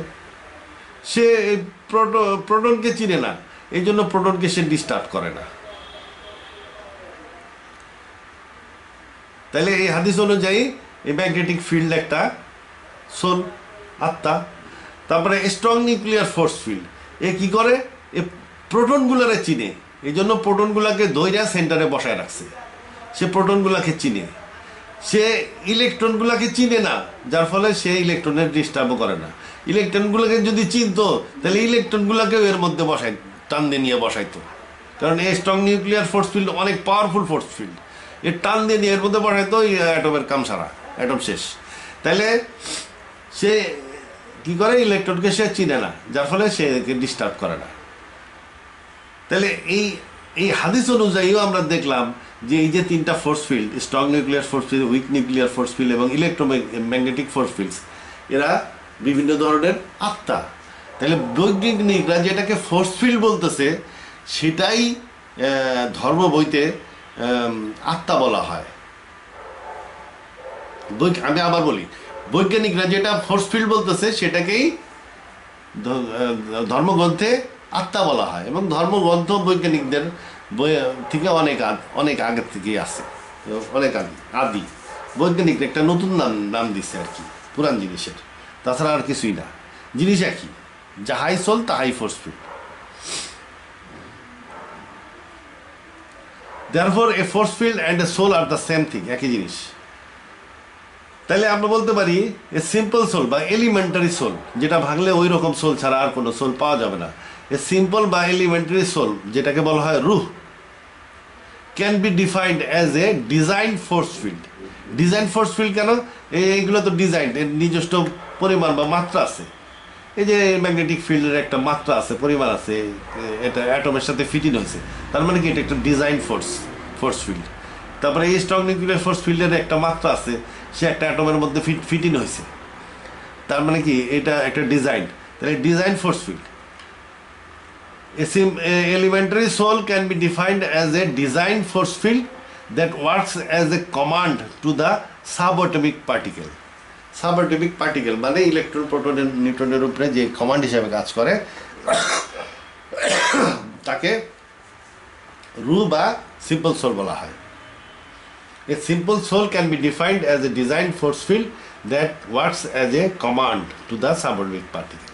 তাহলে এখানে আমি আপনার এই আত্মার ডেফিনেশন দিয়ে দিলাম, এটা আপনি পৃথিবীর আর কোনো বইতে পাবেন না, তবে আমার এই ডেফিনেশন কোরআন হাদিসের আলোকে।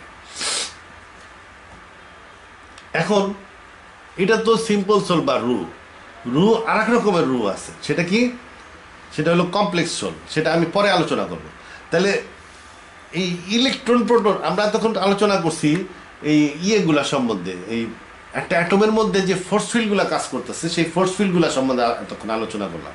অ্যাটমের মধ্যে তো ইলেকট্রন প্রোটন নিউট্রন আছে, এরা কি? এ মনে করেন ইলেকট্রন, এটা কি?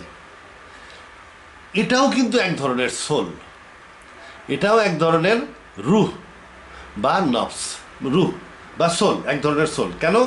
এই যে দেখেন এখান থেকে ইলেকট্রনগুলো মারতেছে, এখান দিয়ে এটা পার হওয়ার সময় এটা দেখা গেল যে যখন এটা এই ইলেকট্রনটা যখন পদার্থের মধ্যে ছিল বা অ্যাটমের মধ্যে যখন ছিল তখন এটা কণা আকৃতিতে ছিল, কণা কণা সাব অ্যাটমিক পার্টিকেলের আকৃতিতে ছিল। ইলেকট্রনটা পদার্থের মধ্যে বা অ্যাটমের মধ্যে একটা সাব অ্যাটমিক পার্টিকেলের আকারে ছিল।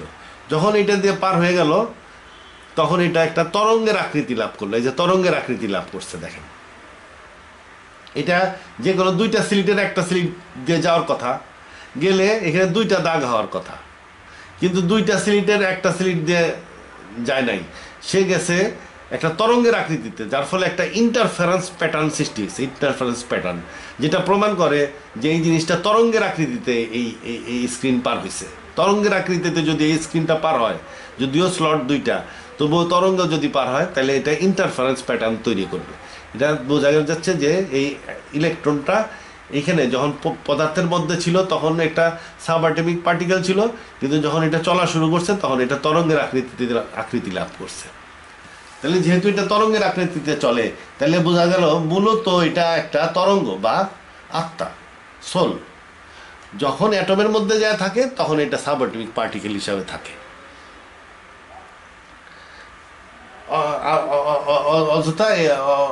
অন্যথায় এটা আত্মা ছাড়া আর কিছুই না। তাহলে এটার আমি আর একটা টেস্ট দেখাচ্ছি, এটা ভিডিওর মাধ্যমে আমি দেখাচ্ছি। এই যে এটা quantum.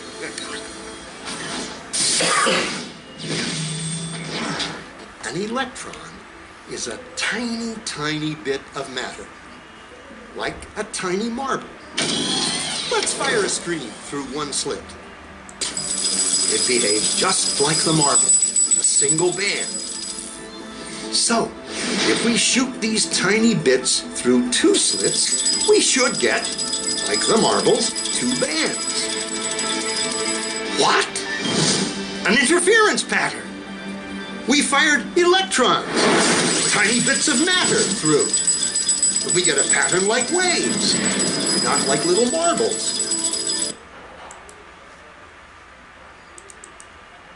Position with each other. Physicists were completely baffled by this, so they decided to peek and see which slit it actually goes through. They put a measuring device by one slit to see which one it went through and let it fly. But the quantum world is far more mysterious than they could have imagined. When they observed, the electron went back to behaving like a little marble. It produced a pattern of two bands, not an interference pattern of many. The very act of measuring or observing which slit it went through meant it only went through one, not both. The electron decided to act differently, as though it was aware it was being watched.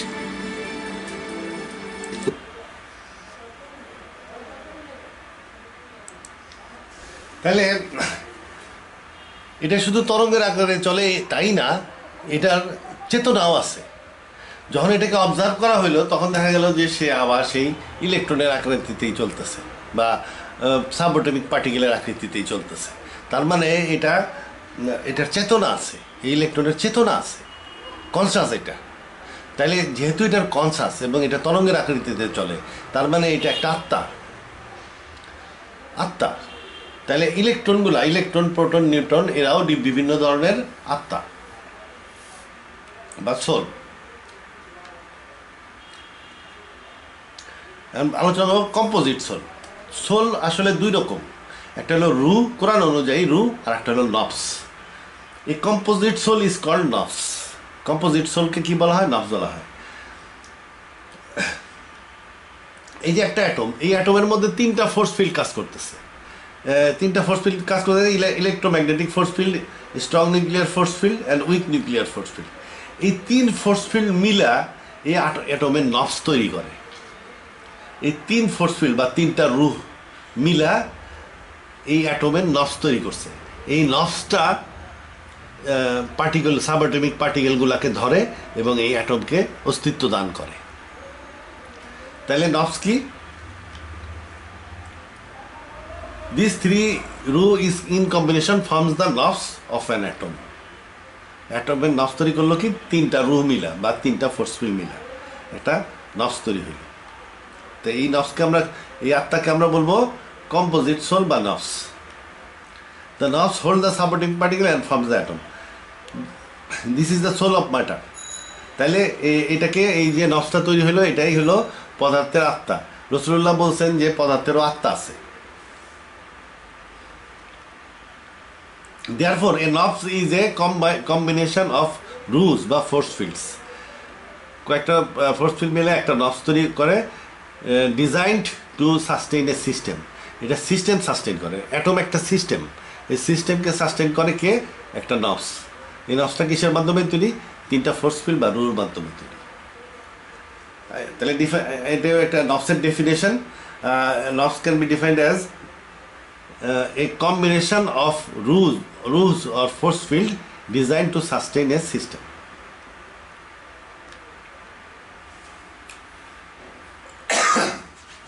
বৈজ্ঞানিকরা এখন পর্যন্ত 4 ধরনের force field আবিষ্কার করছে। 4 ধরনের force field: gravity, week nuclear force field, electromagnetic force field, strong nuclear force field.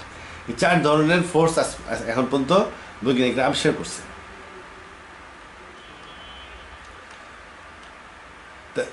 এই 4 ধরনের force ফিল্ডের মধ্যে 3টাই আমরা পাই অ্যাটমের মধ্যে।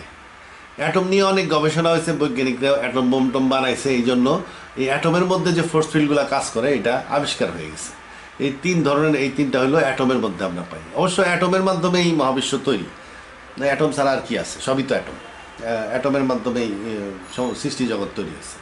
তাহলে এই সৃষ্টি জগতের মধ্যে মূল ফোর্স ফিল্ড হলো 3টা, এই 3টা।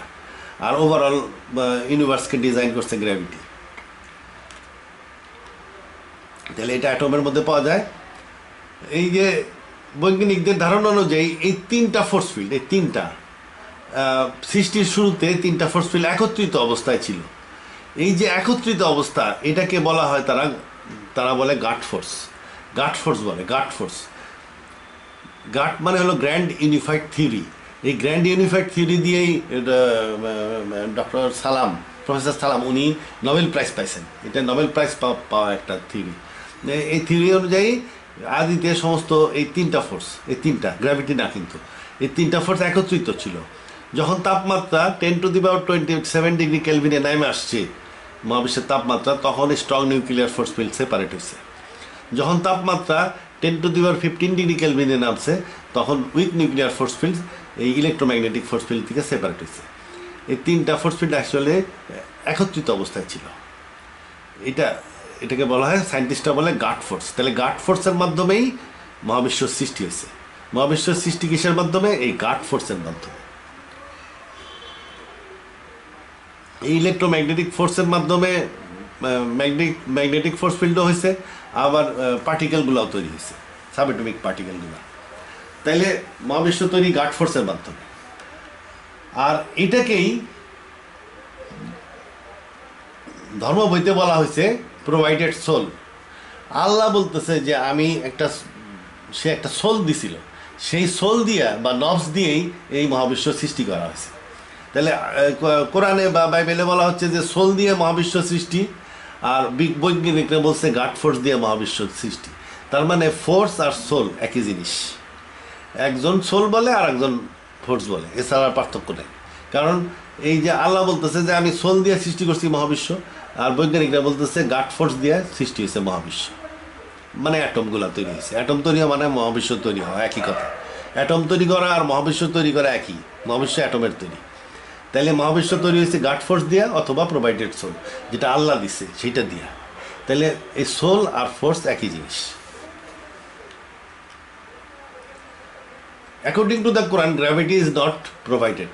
গ্র্যাভিটিও একটা ফোর্স ফিল্ড, কিন্তু এটা এর মধ্যে প্রোভাইডেড সোলের মধ্যে ছিল না, বা গাড ফোর্সের মধ্যেও ছিল না। বৈজ্ঞানিকরাও বলে যে এই গ্র্যাভিটি গাড ফোর্সের অংশ না। বৈজ্ঞানিকদের হিসাব অনুযায়ী ডক্টর প্রফেসর সালামের হিসাব অনুযায়ীও এটাই বলা হচ্ছে যে এই গ্র্যাভিটি গাড ফোর্সের সাথে তারা ধরে না, এটা আউট। এবং কোরআন অনুযায়ী এটা প্রোভাইড করা হয় নাই, গ্র্যাভিটিকে আল্লাহ প্রোভাইড করে নাই, এটা আল্লাহর সাথেই আছে। এটা আমি পরে গ্র্যাভিটি সম্বন্ধে আমি পরে আলোচনা করব। আমি এখন ওই প্রোভাইডেড সোল সম্বন্ধে আলোচনা করতেছি। Allah created the universe with soul, God force, provided from his own body. নিজের শরীর থেকে আল্লাহ এই এই এই নফসটা দিছিল। এটা একটা কম্পোজিট সোল ছিল, যেটা দিয়ে ইউনিভার্স তৈরি হয়েছে। The provided soul has the tendency to form matter, so it shows wave particle duality. তরঙ্গ হয়, আবার সাবঅ্যাটমিক পার্টিকেল হয়ে যায়। এটা এই যে ডুয়ালিটি দেখায় তারা, এইটার কারণ হলো এই প্রোভাইডেড সোলটা সৃষ্টির জন্য দেওয়া হয়েছিল। এই যে প্রোভাইডেড সোল, এটা বাইবেলে এভাবে উল্লেখ আছে। In the beginning when God created the universe, the earth was non existent, the raging ocean that covered everything was engulfed in total darkness, and the soul of God was hovering over the water. এখানে দুইটা জিনিস দেখতে হবে। এই যে raising ocean, এই ocean, এই পানি কিন্তু বিগ ব্যাংয়ের আগে সৃষ্টি করা পানি। এই পানি কিন্তু মহাবিশ্ব সৃষ্টির আগে ছিল, বিগ ব্যাংয়ের আগে এটা তৈরি হয়েছিল। এই পানিটা তো ছিল সুপার স্পেসে, এই ইউনিভার্সের স্পেসের এই পানিটা ছিল না, এটা ছিল সুপার স্পেসে ছিল। The water was another universe, created for another universe. এটা হলো জান্নাতের জন্য তৈরি করা হয়েছিল। জান্নাত ভর্তি পানি, জান্নাতের জন্য আল্লাহ পানি সৃষ্টি করছিল, এবং এই পানিটা ছিল সুপার স্পেসে।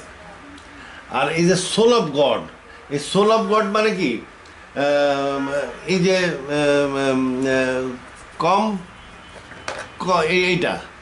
এইটা হলো একটা কম্ব অফ জাকারিয়া। কম্ব অফ জাকারিয়া মানে জাকারিয়া না, এটা হলো একটা চিরুনিটা জাকারিয়ার। সোল অফ গড মানে এই সোলের মালিক হলো আল্লাহ। এটা আল্লাহর নিজস্ব সোল না, এইটাই প্রোভাইডেড সোল। এই সোলটা এই পানির উপর দিয়ে তখন চলাফেরা করতেছিল।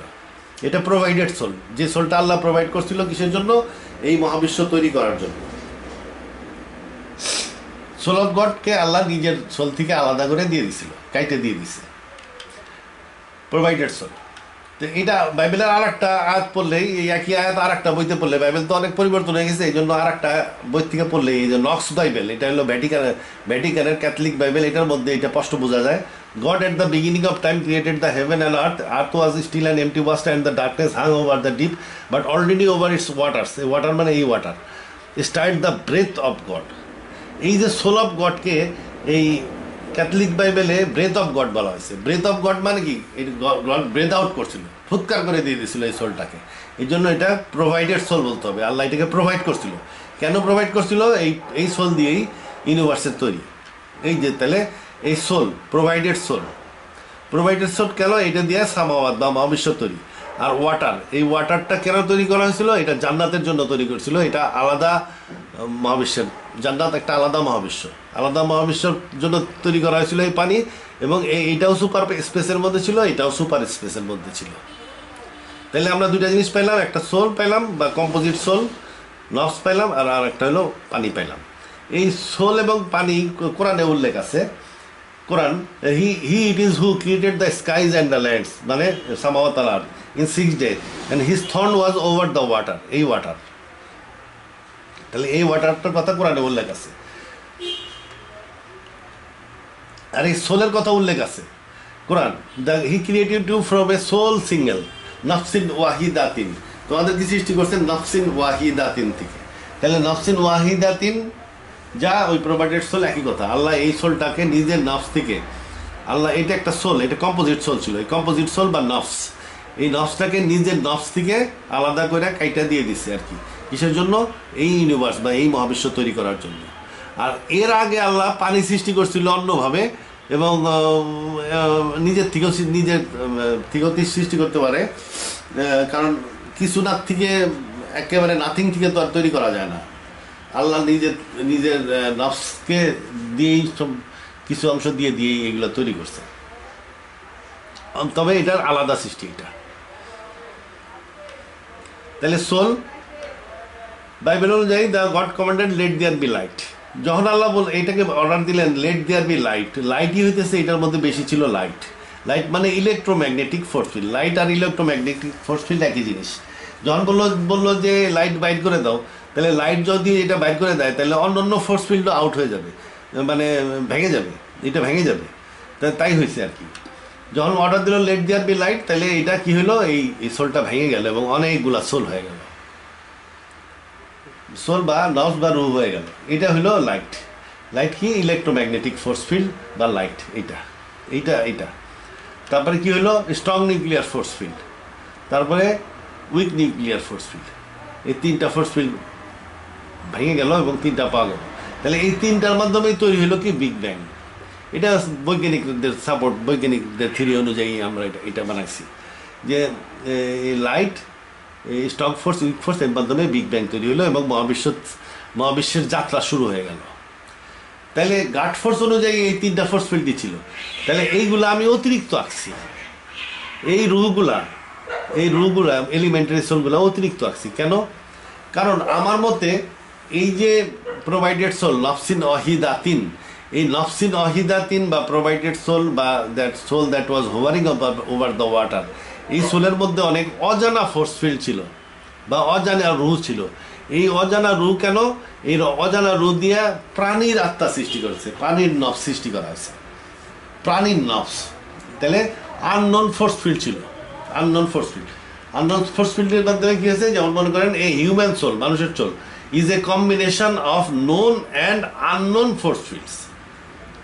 আননোন ফোর্স ফিল্ড, অনেক আননোন ফোর্স ফিল্ড আছে যেটা বৈজ্ঞানিকরা এখনো আবিষ্কার করতে পারে নাই, বা তারা যেভাবে চিন্তা করে বা যেভাবে আইডিয়া করে সেভাবে এগুলোর অস্তিত্ব সেরকম না, বা যেহেতু তাদের আইডিয়াতে এটা নাই, কমপ্লিটলি অজানা, এই জন্য ডিটেকশনের চেষ্টাও করে নাই এবং ডিটেক্ট করতেও পারে নাই। এই অজানা ফোর্স ফিল্ড অবশ্যই আছে। এই অজানা ফোর্স ফিল্ডগুলোর মাধ্যমে মানুষ এবং অন্যান্য প্রাণীর নফস তৈরি হয়েছে, এবং মানুষ এবং অন্যান্য প্রাণীর নফস এই যে নফসিন ওয়াহিদাতিন বা ওই প্রোভাইডেড সোলের মাধ্যমে একই সাথে দেওয়া হয়েছিল। এই জন্যই আল্লাহ বলছে he created you from a soul signal, নফসিন ওয়াহিদাতিন থেকে তোমাদেরকে সৃষ্টি করছেন। এই নফসিন ওয়াহিদাতিন থেকে বিগ ব্যাংও তৈরি হয়েছে, নফসিন ওয়াহিদাতিন থেকে অজানা ফোর্স ফিল্ডগুলোও তৈরি হয়েছে, এবং অজানা ফোর্স ফিল্ড বা রুর মাধ্যমে কম্বাইন করে বিভিন্ন মাত্রায় কম্বাইন করে বিভিন্ন প্রাণীর আত্মা বা নফস সৃষ্টি করা হয়েছে। এই তবে এখানে একটা কথা আছে, মানুষের একটা স্পেশাল নফস আছে, এটার সাথে কনফিউজ করা যাবে না। মানুষের একটা স্পেশাল হিউম্যান স্পেশাল রু আছে, স্পেশাল রুটা কি? আদমরে সৃষ্টি করার পরে আদমের নফস ছিল, আদম জীবিত, আদমের দেহ আছে, আদমের নফস আছে, কিন্তু আদমের চেতনা আসতেছিল না। তখন আল্লাহ নিজের থেকে একটা রূহ ফুৎকার করে দিছিলেন। যখন আল্লাহ আদমকে নিজের থেকে রূহ ফুৎকার করে দিলেন, তখন আদম উঠে বসার চেষ্টা করতে লাগলো। তাহলে এই যে একটা স্পেশাল রূহ শুধু মানুষের আছে, অন্য কোনো প্রাণীর নাই, শুধু মানুষের একটা স্পেশাল রূহ আছে যেটা আল্লাহ আদমকে ফুৎকার করে দিছিলেন। এখনও একটা বাচ্চা যখন হয়, বাচ্চা হওয়ার সময় এত মা যন্ত্রণা চিৎকার করে, কিন্তু বাচ্চার কোনো চিৎকার নাই, কারণ বাচ্চার সেন্স থাকে না, কনসাসনেস থাকে না, আনকনসাস থাকে বাচ্চা। যখন বাচ্চাটা হওয়ার পরে আল্লাহ যখন ওই বাচ্চাটাকে রূহ ফুৎকার করে দেয়, যেমন আল্লাহ আদমরে দিয়েছিল সেরকম ওই বাচ্চাকেও রূহ ফুৎকার করে দেয়। যখনই আল্লাহ বাচ্চাটাকে রূহ ফুৎকার করে দেয়, তখনই বাচ্চাটা কনসাস হয়ে যায়, চেতনা আসে এবং বাচ্চাটা করে কেন্দে ওঠে। একইভাবে আদমরে দিয়েছিল যেরকম দিয়েছিল সেরকম প্রত্যেক বাচ্চারই আল্লাহ একটা নিজস্ব রূহ ফুৎকার করে দেয়। এইটা হলো হিউম্যানের স্পেশাল রূহ। এই হিউম্যানের স্পেশাল রূহের কিছু কাজ আছে। এটা কি করে?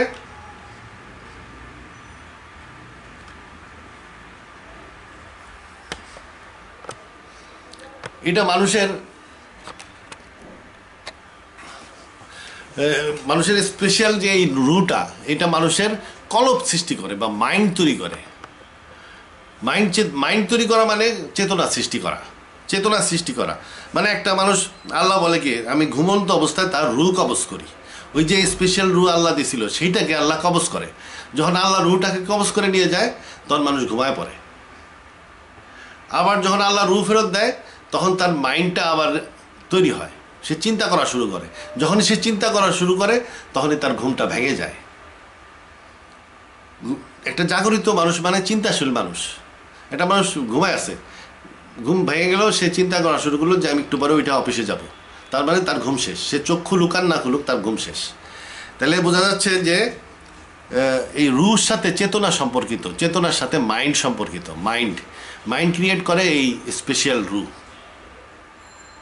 বা রু, যেটা আল্লাহ ফুৎকার করে দিছে।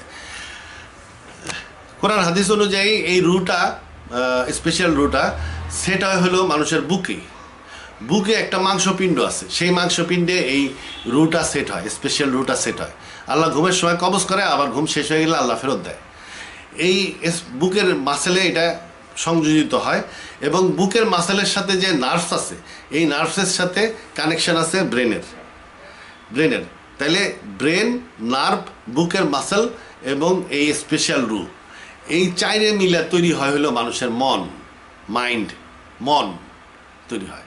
তাহলে এই রুটা কি করে মাইন্ডের বেস হিসাবে কাজ করে, মাইন্ডের মনের ধারক হিসাবে কাজ করে। এই রুকে নিয়ে গেলে মাইন্ড আর থাকে না, মাইন্ড ইনঅ্যাক্টিভ হয়ে যায়, মানুষ ঘুমায় যায়, আনকনসাস হয়ে যায়। আবার যখন রুটা দেওয়া হয় মানুষের আবার কনসাস হয়ে যায়, মাইন্ড চালু হয়ে যায়। তাহলে মাইন্ড ক্রিয়েট করে কে? এই রু। কিসের সাহায্যে করে? বুকের মাসেল, বুকের nervous system, central nervous system এবং ব্রেনের মধ্যে অনেক ল্যাঙ্গুয়েজ আছে, ডাটা আছে, নলেজ আছে। এইগুলাকে ব্যবহার করে এই নার্ভাস সিস্টেম এবং বুকের মাসেলের মাধ্যমে এই রুটা মানুষের কলব বা মন সৃষ্টি করে। এই রু রিলেটেড দুইটা ইমোশনও আছে, যেমন আনন্দ এবং দুঃখ। এই দুইটা হলো রু রিলেটেড ইমোশন। একটা 10টা ছাগলের মধ্যে থেকে একটা ছাগল জবাই করে খাই ফেললে ওগুলা বাকি ছাগলগুলা দুঃখ পায় না, কারণ ওই ছাগলগুলা রু নাই। রু না থাকা মানে হচ্ছে রু রিলেটেড ইমোশন না থাকা। তাহলে ওদের রু রিলেটেড ইমোশন নাই, ওরা দুঃখ বা আনন্দ পায় না। দুঃখ, আনন্দ, রু রিলেটেড ইমোশন এটা শুধু মানুষেরই আছে। তবে ওই ছাগলগুলার নফস আছে, নফস রিলেটেড যে ইমোশনগুলো আছে সেগুলো কিন্তু তারা পায়। নফস রিলেটেড ইমোশন কি? যেমন নফস হলো কী করে? সার্ভাইভাল অ্যান্ড রিপ্রোডাকশনের জন্য দায়িত্বশীল। সার্ভাইভাল এবং রিপ্রোডাকশনের জন্য দায়িত্বশীল, তার মানে কি? ভয় একটা নফস রিলেটেড ইমোশন। তারপরে রিপ্রোডাকশনের সাথে জড়িত আছে ভালোবাসা, তাহলে লাভ একটা নফস রিলেটেড ইমোশন। তারপরে আরও অনেক এই ধরনের অনেক আনন্দ মানে সুখ, শান্তি, এগুলা বিভিন্ন ধরনের নফস রিলেটেড ইমোশন আছে, যেগুলা নফসে সব প্রাণীরই আছে। মানুষের নফস বা অন্যান্য প্রাণীর, মানুষের নফস যে সারা শরীরে ছড়ানো। মানুষের নফস কিন্তু একটা রুহুর মাধ্যমে তৈরি না। আল্লাহ যে স্পেশাল রুহ দিছে এটা একটাই রুহ, এটা একটা এলিমেন্টারি সোল বা সিম্পল সোল আল্লাহ যেটা দিছে। কিন্তু নফস যে আল্লাহ তৈরি করে দিছে, নফসের মধ্যে কি দিছে আল্লাহ বলছে নফসকে সজ্জিত করছেন, মানে বিভিন্ন রকমের রু বা ফোর্স ফিল্ডের মাধ্যমে নফস তৈরি। মানুষের নফস বিভিন্ন প্রকারের জানা অজানা রু বা ফোর্স ফিল্ডের মাধ্যমে তৈরি এবং নফস সারা শরীরে ছড়ানো এবং এটার সেন্টার হলো নাভির নিচে। নফস দেওয়া হয় ভ্রূণ অবস্থায় এবং এটা কবজ করা হয় মৃত্যুর সময়। নফসটাই হলো মানুষের মূল আত্মা, নফসটাই মানুষের মূল আত্মা এবং নফসটাই মানুষের জীবন দান করে। নফসের সেন্টার নাভির নিচে হলেও এটার কিছু ভাইটাল পয়েন্ট আছে, যেমন এই বুকে আছে 4-5টা, তারপরে কপালে আছে, এখানে আছে, হাতের পাতায়, পায়ের পাতায় আছে, বিভিন্ন জায়গায় এটার ভাইটাল পয়েন্ট আছে। এই ভাইটাল পয়েন্টগুলোকে সুফিরা লতিফা বলে, হিন্দুরা এটাকে চক্র বলে। তাহলে আমরা নফস সম্বন্ধে জানতে পারলাম, মানুষের নফস, মানুষের রূহ। এটা আলোচনা করার কারণ হইল, মূল কারণ হইল আল্লাহকে আলোচনা করা। আল্লাহ আরশে আছেন, তার আকৃতি আছে। তার আকৃতি কেমন? মানুষের আকৃতির মতন। আল্লাহর নফসও আছে, আল্লাহর নফস আছে, এবং এই নফসটা কি বিভিন্ন রকমের জানা অজানা আমাদের যা বিভিন্ন প্রকারের ফোর্স ফিল্ডের তৈরি। আল্লাহর রূহ আল্লাহ সারা শরীরে ছড়ানো, এবং আল্লাহর নফস, আল্লাহর নফসটা বিভিন্ন প্রকারের জানা এবং অজানা ফোর্স ফিল্ড বা রুহর মাধ্যমে তৈরি। আল্লাহর নফস আল্লাহর দেহের মধ্যে থাকে, এটা বাইরে যেতে পারে না। আল্লাহর যে আকৃতি বিশিষ্ট দেহ আছে সেই দেহের মধ্যেই আল্লাহর নফস থাকে, এই নফসটা বাইরে যেতে পারে না। যেমন মানুষের নফস মানুষ থেকে বাইরে যেতে পারে না। মানুষের নফস মানুষের থেকে যদি বাইরে চলে যায় তাহলে নফস শুধু কবজ করা হয় মৃত্যুর সময়, মানুষ মারা যাবে। সেরকম আল্লাহ নফস আল্লাহর মধ্যে থাকে এবং এটা কখনো বাইরে যায় না। তাইলে আল্লাহ কিভাবে আকৃতি বিশিষ্ট হওয়া সত্ত্বেও এই জগৎসমূহ কিভাবে সাস্টেইন করেন এবং প্রতিপালন করেন সেটাই এখন আলোচনা করব। তাহলে আমাদের বেসিক আইডিয়া আল্লাহ সম্বন্ধে থাকতে হবে, সেটা হলো আল্লাহর দেহ আছে মানুষের দেহের মতন, এবং আল্লাহর নফস আছে যে নফসটা অনেক ফোর্স ফিল্ডের সমন্বয়ে গঠিত।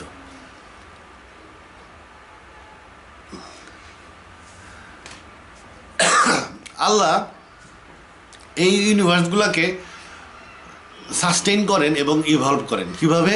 ইস্তাওয়ার মাধ্যমে। এটা কোরআন শরীফে আছে, ইস্তাওয়ার মাধ্যমে। ইস্তাওয়া সম্বন্ধে আমাদের আইডিয়া থাকতে হবে। ইস্তাওয়ার মাধ্যমে এটা কোন আয়াতে বলা হয়েছে? মোরওভার হি এস্টাবলিশড হিমসেলফ, মানে এখানে এস্টাবলিশ মানে ইস্তাওয়ার ইংরেজি ট্রান্সলেশন করা হয়েছে। তিনি ইস্তাওয়া করলেন আকাশে। এস্টাবলিশ ইংরেজিতে, কিন্তু ওটা অরিজিনাল হবে হলো তিনি ইস্তাওয়া করলেন আসমানে, এবং তখন ধোঁয়া ছিল। তাহলে যখন আসমানে আল্লাহ ইস্তাওয়া করছিলেন তখন এটা ধোঁয়া ছিল, এবং তিনি আসমান এবং জমিনকে বললেন আসো ইচ্ছায় কি অনিচ্ছায়। তারা বললো আমরা একান্ত অনুভবগতভাবেই আসলাম। তাইলে যখন ইস্তাওয়া করছিলেন তখন ছিল ধোঁয়া, আর যখন অর্ডার দিলেন আসো ইচ্ছায় কি অনিচ্ছায় তখন জমিনও ছিল। জমিন কোত্থেকে আসলো? জমিন কোত্থেকে আসলো? তার মানে জমিন সৃষ্টি হয়েছিল ইস্তাওয়ার পরে। তাহলে ইস্তাওয়াটা কি? ইস্তাওয়া হলো আল্লাহ ধোঁয়ার মধ্যে তার একটা ফোর্স ফিল্ডকে ইনসার্ট করাইছিলেন। তার নফস তো অনেক ফোর্স ফিল্ডের তৈরি, তার একটা ফোর্স ফিল্ডকে তো নিয়ে এক্সটেন্ড করে দিছিলেন, এক্সটেন্ড করে ইনফিউজ করছিলেন ওই স্পেসের মধ্যে বা ইউনিভার্সের মধ্যে। যখন উহা ধোঁয়া ছিল, যখন উনি এই ফোর্স ফিল্ডটাকে স্পেসের মধ্যে ইনফিউজ করলেন তখন এটা ধোঁয়া ছিল। এই ফোর্স ফিল্ডটা কি? এইটাই গ্র্যাভিটি। এই ফোর্স ফিল্ডটাই কি আমরা এখন গ্র্যাভিটি হিসাবে দেখি। যখন তিনি এই ধোঁয়ার মধ্যে গ্র্যাভিটিকে ইস্তাওয়া করলেন তখন গ্র্যাভিটি কী করলো? এই ধোঁয়াগুলোকে বিভিন্ন গ্যালাক্সিতে একত্রিত করলো। গ্যালাক্সির মধ্যে স্টার হইলো। স্টারে এই গ্র্যাভিটির কারণেই স্টারের ভিতরে প্রেশার ক্রিয়েট হয়। এই প্রেশারের কারণেই স্টারগুলোর মধ্যে বিভিন্ন ভারীর থেকে ভারী পদার্থ সৃষ্টি হয়েছে। একটা সময় এই স্টার এক্সপ্লোড হয়েছে, এবং এক্সপ্লোড হওয়ার কারণে এই ভারী পদার্থগুলো স্পেসে ছড়াই গেছে, এবং সেই পদার্থ দিয়েই এই ডাস্ট এবং হেভিয়ার অ্যাস্টেরয়েডস তৈরি হয়েছিল। যার ফলে যখন আল্লাহ আদেশ দিয়েছিলেন তখন এর মধ্যে জমিন ছিল, ধোঁয়ার মধ্যে ডাস্ট এবং অ্যাস্টেরয়েডস ছিল। এই জন্য বলা হয়েছে তিনি ইহাকে এবং জমিনকে বললেন আসো ইচ্ছায় কি অনিচ্ছায়। তাইলে ইস্তাওয়াটা কি করলেন? উনি একটা ফোর্স ফিল্ডকে ইনভেস্ট করছিলেন এই স্পেসের মধ্যে। তাহলে আমরা এই আর থেকে বুঝতে পারি যে আল্লাহ গ্র্যাভিটি ইস্তাওয়া করছিলেন স্পেসে, এবং গ্র্যাভিটিকে যদি ইস্তাওয়া না করতেন তাহলে আমরা জানি যে গ্র্যাভিটির কারণেই স্মোক থেকে গ্যালাক্সি হয়েছে, প্রোটো গ্যালাক্সি হয়েছে, স্টার হয়েছে, স্টারের মধ্যে ভারী পদার্থ সৃষ্টি হয়েছে, ভারী পদার্থের মধ্যে জমিন বা ল্যান্ডের সৃষ্টি হয়েছে। যেহেতু আমরা জানি গ্র্যাভিটির মাধ্যমে এগুলো সৃষ্টি হয়েছে, তার মানে কি এই ইস্তাওয়াটা করছিলেন উনি গ্র্যাভিটি। তাহলে গ্র্যাভিটি কি? আমরা আলোচনা করছি গ্র্যাভিটি এক ধরনের এলিমেন্টারি সোল বা রু। তাহলে এই রুটা আসলো কোত্থেকে? এটা আল্লাহর নফস থেকে আল্লাহ এক্সটেন্ড করে দিয়েছিলেন স্পেসের মধ্যে, ইউনিভার্সের মধ্যে, এবং এক্সটেন্ড করে এটাকে ইনফিউজ করছিলেন এই স্পেসের মধ্যে। এই ইনফিউজ করাটাকে ইস্তাওয়া করা বলে। এখানে শুধু এই একটা আয়াত না, আরও আয়াত আছে। কোরআন শরীফে, do they not see the birds control in the atmosphere of the sky, none holds them except Allah, most surely it is sign for a people who believe. তাহলে এই আয়াতে বলতেছে আল্লাহই পাখিকে ধরে রাখেন, পাখি ওরে, কিন্তু যদি গ্র্যাভিটি এটাকে ধরে না রাখতো, এই পাখিকে এর সেন্টার অফ গ্র্যাভিটি সিজি বরাবর বা সেন্টার অফ গ্র্যাভিটি বরাবর যদি টাইনা না রাখতো, তাইলে পাখি উড়ার চেষ্টা করলে অফ ব্যালেন্সড হয়ে যেত, অফ ব্যালেন্স হয়ে উল্টায় পাল্টা যেত, কারণ এটার ওজন শূন্য হয়ে যেত। গ্র্যাভিটি ধরে না রাখলে এই পাখি ওজন শূন্য হয়ে যেত এবং উঠতে পারতো না। তাহলে পাখিকে কে ধরে রাখছে? গ্র্যাভিটি ধরে রাখছে। আর আল্লাহ বলতেছে পাখিকে আমি ধরে রাখি এই আয়াতে, নান হোল্ড দেম এক্সেপ্ট আল্লাহ, আল্লাহ ছাড়া কেউ ধরে রাখে না। তার মানে কি, গ্র্যাভিটি আল্লাহর একটা শক্তি বা ফোর্স। আল্লাহর ফোর্স মানে আল্লাহর রু, একটা রু, তিনি নফস থেকে এটাকে এক্সটেন্ড করে দিছেন। নফস থেকে আল্লাহ ইস্তাওয়া করছেন স্পেসের মধ্যে। এই যে গ্র্যাভিটি সমস্ত গ্রহ নক্ষত্রগুলোকে ধরে রাখছে, সেরকম পৃথিবীকেও ধরে রাখছে, এবং পৃথিবীর মাধ্যমে এই গ্র্যাভিটি পাখিগুলাকে ধরে রাখছে। এটাই আল্লাহ এই আয়াতে বলতেছেন পাখিকে আমি ধরে রাখি। এটা আর একটা আয়াতে আছে, do they not observe the birds above them spreading their wings and folding them in, none hold them except most gracious. তাহলে আল্লাহ ছাড়া কেউ পাখিকে ধরে রাখে না। তার মানে কি, গ্র্যাভিটি আল্লাহর শক্তি। আর একটা আয়াত আছে, he covers the night with day, covers the night with day মানে পৃথিবীকে তিনি ঘোরান, seeking it rapidly, and the sun and the moon the stars, চন্দ্র সূর্য নক্ষত্র তিনিই পরিচালনা করেন। আমরা জানি চন্দ্র সূর্য নক্ষত্র পৃথিবী এগুলো পরিচালনা করে গ্র্যাভিটি। আল্লাহ বলতেছে এটা আমিই করি। তার মানে কি, গ্র্যাভিটি আল্লাহর শক্তি। এখন গ্র্যাভিটি একটা ইন্ডিপেন্ডেন্ট ফোর্স, ইউনিভার্সাল ফোর্স হইতে পারতো, কিন্তু আসলে তা না, এটা আল্লাহর সাথে যুক্ত আছে। যদি গ্র্যাভিটি ইন্ডিপেন্ডেন্ট ফোর্স হইতো, তাহলে এই পৃথিবী, এই মহাবিশ্বটা এত সুন্দরভাবে ডিজাইনড হইতো না। মহাবিশ্বটা পারফেক্টলি ডিজাইন, চাঁদ সূর্য এভরিথিং, পৃথিবী ঘুরতেছে পারফেক্টলি, চাঁদ পারফেক্টলি ঘুরতেছে পারফেক্ট ডিস্টেন্সে, সূর্য পারফেক্টলি চলতেছে, এই পুরো মহাবিশ্ব পারফেক্ট। তাহলে এই পারফেক্ট মহাবিশ্ব সৃষ্টি হয়েছে কারণ হইতেছে গ্র্যাভিটি আল্লাহর শক্তি। যদি এটা একটা ইন্ডিপেন্ডেন্ট ইউনিভার্সাল ফোর্স হইতো, তাহলে এত পারফেক্ট ইউনিভার্স তৈরি হইতো না। এটাও আল্লাহ কোরআনে বলছে। আসমানের দিকে দেখো, দেখো কোনো ত্রুটি নাই। তার মানে গ্র্যাভিটি আল্লাহর শক্তি।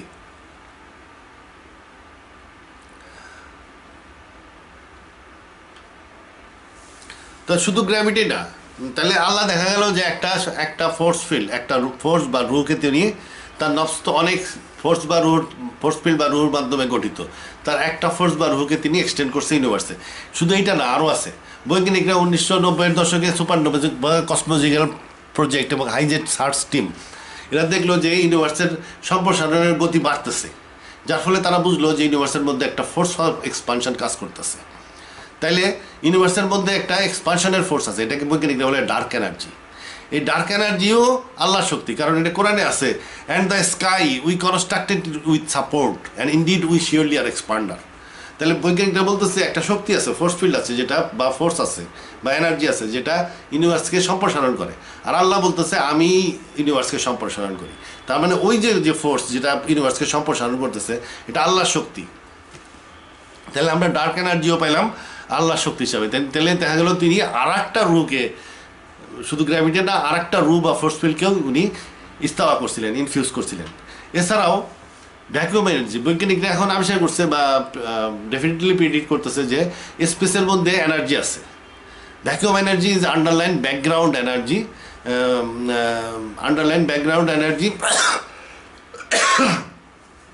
That exist in the space throughout the universe. সারা ইউনিভার্সেই এই ভ্যাকুয়াম এনার্জি আছে, এটা একটা আন্ডারলাইন ব্যাকগ্রাউন্ড এনার্জি। আর আল্লাহ কি বলতেছে, তিনি Allah is the light of the skies and land. Allah আসমান জমিনের আলো, আসমান জমিন ব্যাপিয়াতে আল্লাহর আলো ছড়ানো। তার মানে দেখা গেল যে আল্লাহ আলো বা নূর এই ইনফিউজ করছেন এই স্পেসে। তাহলে 3 নাম্বার পাওয়া গেল, আল্লাহ বা আলো বা নূরকে ইনফিউজ করছেন। এই যে ভ্যাকুয়াম এনার্জি, এর পরিমাণ কিন্তু অনেক উচ্চ, 10⁻113 জোলস পার স্কোয়ার মিটার। এত এনার্জি আছে এই স্পেসের মধ্যে, 10⁻113 জোলস পার স্কোয়ার মিটার এই এনার্জির লেভেল। তাহলে 3 নম্বর ফোর্স আমরা পাইলাম। এছাড়াও সাবঅ্যাটমিক সাবঅ্যাটমিক লেভেলে এই 1982 দশকে আলিয়ান স্পেক একটা এক্সপেরিমেন্ট করতে দেখা গেল যে একটা অ্যাটম থেকে যদি দুইটা পার্টিকেল ছুটে যায়, মহাবিশ্বের শেষ প্রান্তেও যদি তারা চলে যায়, দুই প্রান্তে চলে গেল, একটার অবস্থা যদি পরিবর্তন হয় আর একটার অবস্থার পরিবর্তন হয়, এটা তারা এন্ট্যাঙ্গেল থাকে। এই এন্ট্যাঙ্গেলমেন্ট থেকে বোঝা গেল যে তারা একটা ফিল্ড অফ এক্সিস্টেন্সে থাকে।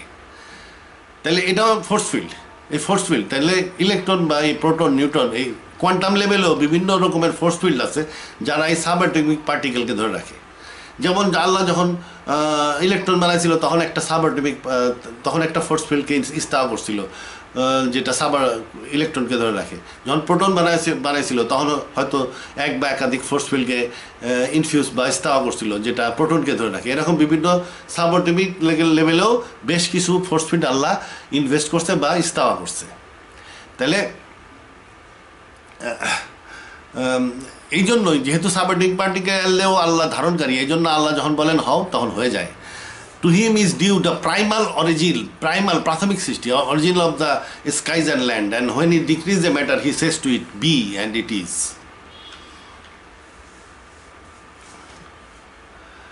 তাইলে আমরা দেখতেছি যে আল্লাহ নফস আছে, মনে করি আল্লাহর নফসটা 99টা ফোর্স ফিল্ড বা রুহ সমন্বয়ে গঠিত। তিনি 8-9টা ফোর্স ফিল্ড বা রুহকে হাত বা পাখার মতন এক্সটেন্ড করে দিছেন। 8-9টা রুহ বা ফোর্স ফিল্ডকে হাত বা পাখার মতন এক্সটেন্ড করে দিছেন। এই ডাইন পাশের এক্সটেনশন দিয়ে তিনি সামাওয়াতকে ধরে রাখছেন বা এই ইউনিভার্সকে ধরে রাখছেন, এবং বাম পাশের এক্সটেনশন দিয়ে উনি জান্নাতকে ধরে রাখছেন। এই যে দুই হাত, এটা কিন্তু নফসের হাত। নফসের হাত কিসের মাধ্যমে তৈরি? আল্লাহর মনে করেন 99টা ফোর্স ফিল্ডের মাধ্যমে আল্লাহর নফস তৈরি। তার 8-9টা নফস দিয়ে হয়তো 8-9টা ফোর্স ফিল্ড বা রু দিয়ে উনি ডাইন হাত তৈরি করছে, 8-9টা ফোর্স ফিল্ড বা রু দিয়ে উনি বাম হাত সৃষ্টি করছে। এটা নফসের হাত। আল্লাহর কিন্তু ফিজিক্যাল হাত আছে, ওই হাত কিন্তু ইউনিভার্স বা জান্নাতে ছড়ানো না, ওটা ফিজিক্যাল হাত। ওটা দিয়ে উনি বিভিন্ন রকমের কাজকর্ম করেন, ধরেন যা কিছু করেন। যেমন আমার একটা হাত আছে, আমি এটা উঁচা করলাম, ধরলাম। আর আল্লাহর নফসের হাত হলো এই ইউনিভার্স দুইটাকে ধরে রাখছে। এছাড়াও আল্লাহর আরও নফস এক্সটেন্ড করতে পারেন, যেমন আল্লাহর ফেস থেকে উনি হয়তো 1-2টা রুকে বা ফোর্স ফিল্ডকে এক্সটেন্ড করছেন, বুকের থেকেও 1-2টা রুকে এক্সটেন্ড করছেন। এইগুলো স্পেশাল কাজ করে, এটা ডিজাইন না।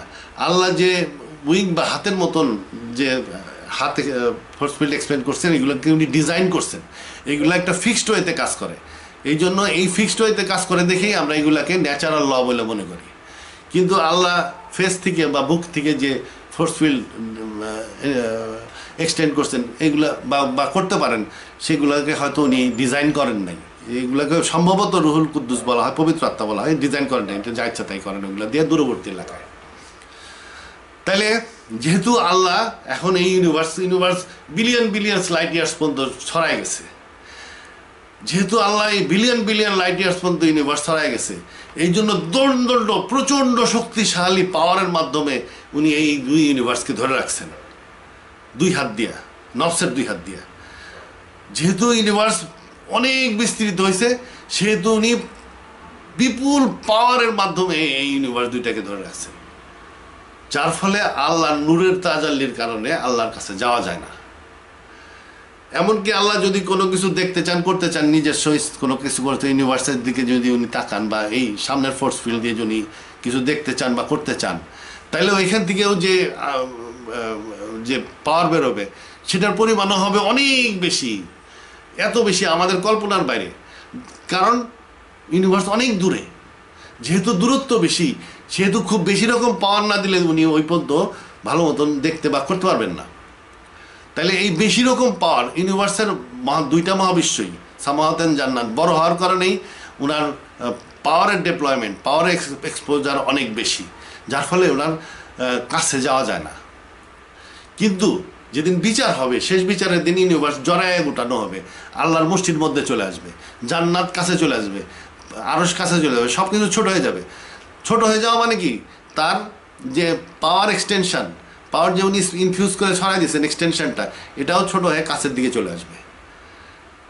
যখন এটা ছোট হয়ে কাছে দেয়, এটার পাওয়ার কমে যাবে। আল্লাহর নূরের তাজাল্লি কমে যাবে, যেহেতু ইউনিভার্স তখন সংকুচিত, জান্নাত কাছে চলে আসছে, আরশ কাছে চলে আসছে, যার ফলে তার পাওয়ার এক্সপোজার কমে যাচ্ছে। যার ফলে এটা হাদিসে আছে যে হাসরের মাঠে আল্লাহ সিম্পল মানুষ হিসাবে আসবেন, তার মধ্যে নূরের তাজাল্লি থাকবে না, মানুষ দেখে তারা আল্লাহ মনে করবে না, স্বীকারই করবে না আল্লাহ হিসাবে, তারপরে আল্লাহ চলে যাবে, আবার ফরমালি আসবেন কুরসি সহ। তাহলে পার্থক্য এখন তার তাজাল্লির কারণ হলো এটাই। তা যাই হোক, আমার মূল কথা হলো আল্লাহ কিভাবে এই ইউনিভার্সের পালনকারী, ধারক এবং পালক, উনি ধারণ করতেছেন। তার ওনার নফসে অনেক রুহ আছে, মনে করলাম ওনার নফসে 99 রুহ বা ফোর্স ফিল্ড আছে, তার মধ্যে 8-10টা রুহ বা ফোর্স ফিল্ড উনি এক্সটেন্ড করে ওটাকে ডিজাইন করছেন টু অ্যাক্ট ইন ফিক্সড প্যাটার্নে অ্যাক্ট করার জন্য ডিজাইন করছেন, করে ওইটা উনি স্পেসের মধ্যে ইনফিউজ করে দিছেন। ইনফিউজ করাকে ইস্তাওয়া বলে। এইগুলোকে আমরা ন্যাচারাল ল বলে মনে করি। আমরা মনে করতেছি এই ন্যাচারাল লগুলোর কারণে ইউনিভার্স ইভলভ করতেছে। আসলে এই ন্যাচারাল লয়ের ধারক বাহক আল্লাহর ইনফিউজ করা আত্মা বা রুহ বা ফোর্স ফিল্ড। এবং এই যে আল্লাহ ডিজাইন করছেন, এই ডিজাইন করছে আল্লাহ নিজের ইচ্ছা শক্তি বলে। আল্লাহ ডাইন হাত বা ডাইন পাশ, নফসের ডাইন হাত দিয়ে উনি এই সামাওয়াত ধরে রাখছেন, নফসের বাম হাত দিয়ে উনি জান্নাত ধরে রাখছেন, এবং উনি ধারণ করতেছেন। এবং এইটাকে ডিজাইন করার কারণে এগুলা বস্তুকে ইভলভ করতেছে, এই মহাবিশ্বগুলোকে ইভলভ করতেছে, বিবর্তন করতেছে বা উন্নত করতেছে। এভাবেই আল্লাহ ধারক এবং বাহক। তাহলে আমি এতক্ষণ আলোচনা করলাম সমস্ত প্রশংসা আল্লাহর, যিনি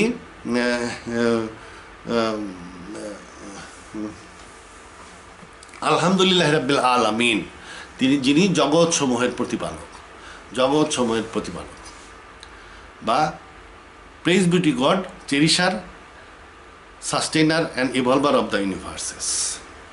পরবর্তী ভিডিওতে আমি আলোচনা করব master of the day of দিন। আল্লাহ হাফেজ।